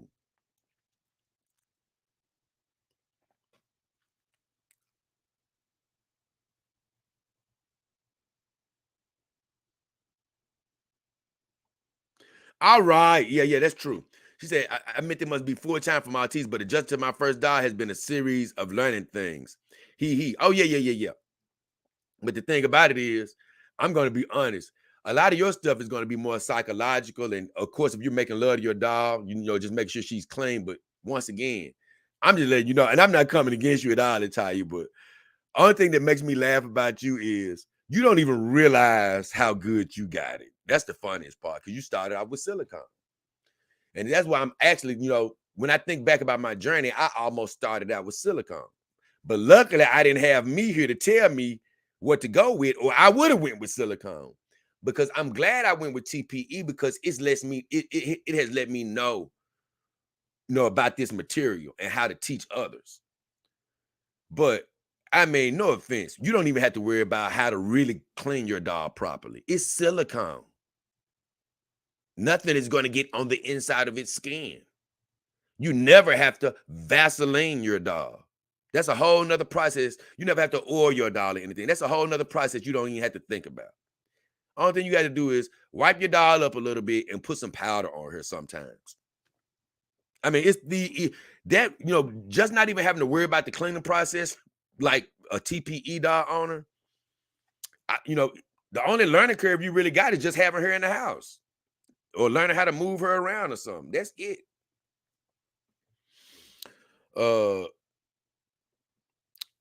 Now that's true.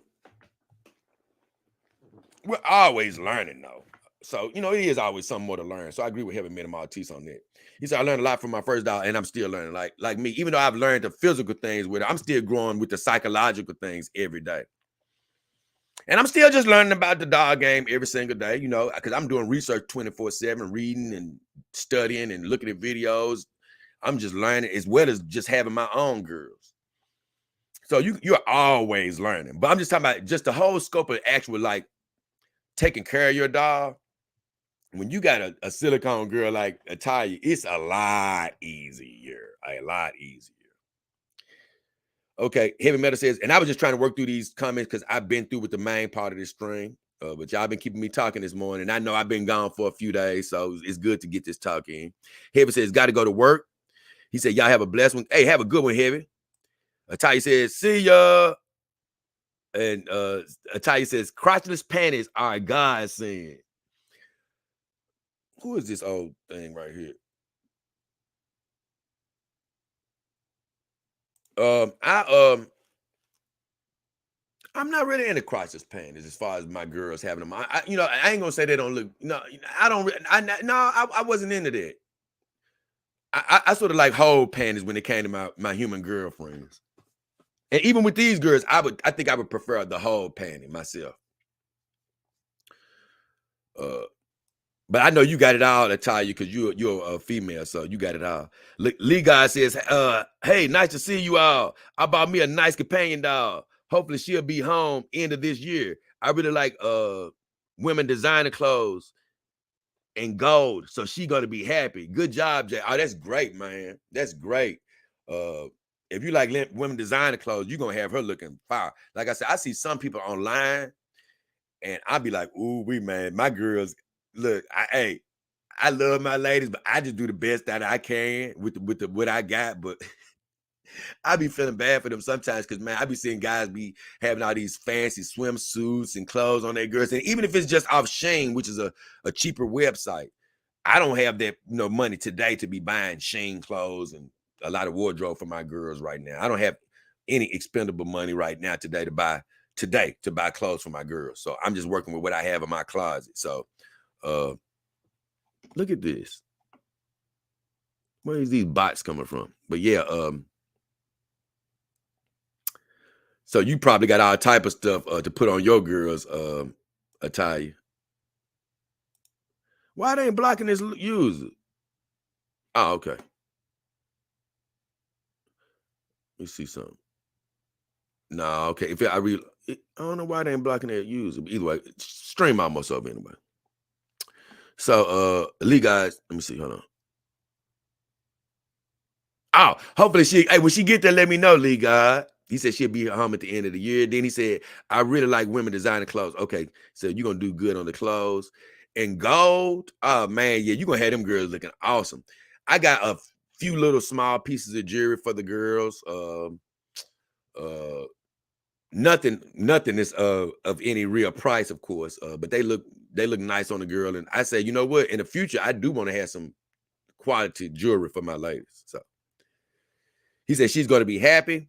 Good job, Jay. Enjoy. And like I say, hey, I remember Cecil had made a joke with me when he first stopped messing with me from the Jack Show. He was like, "Yeah, man, you ain't treating your girls right. I'm gonna put Gucci on them."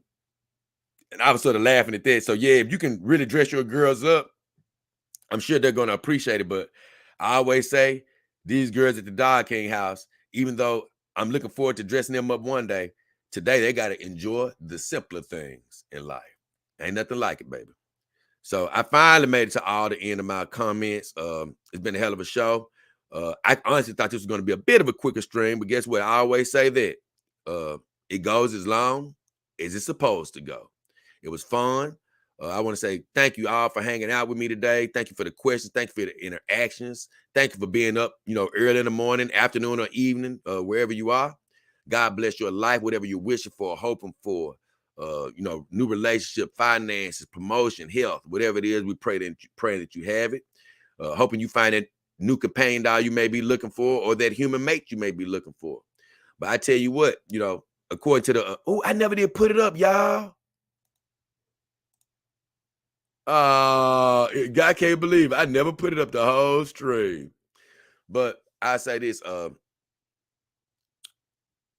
if you are looking to get into companion dolls and things of that nature, I hope you don't go the route of, introducing that stressful stuff into your life, making it where your doll is cheating on you or jealous and stuff.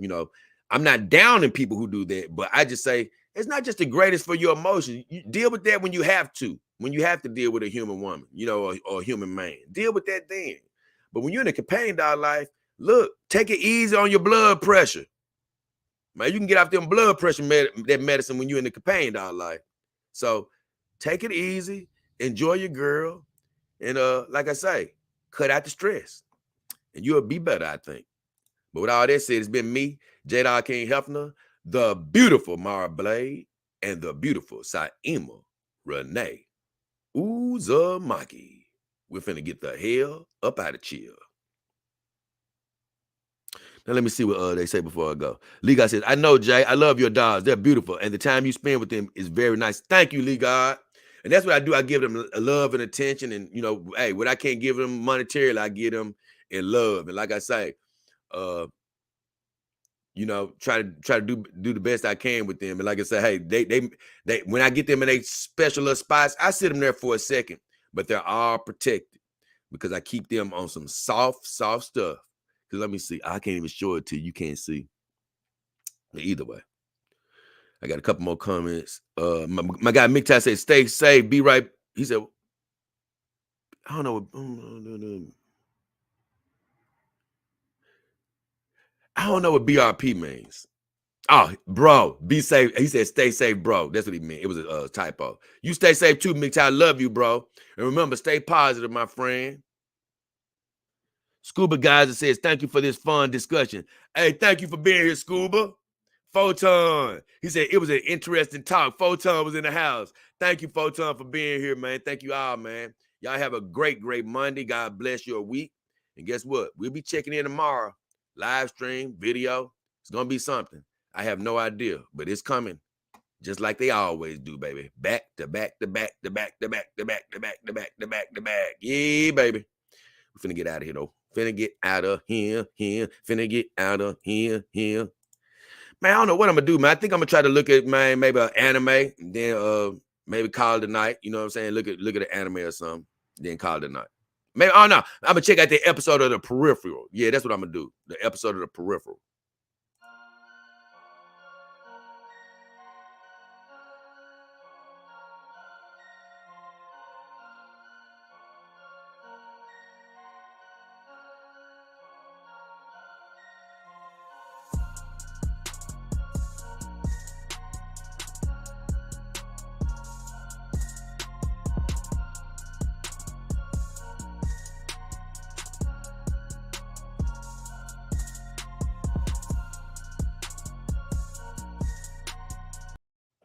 Have a good one, y'all. God bless. We out of here.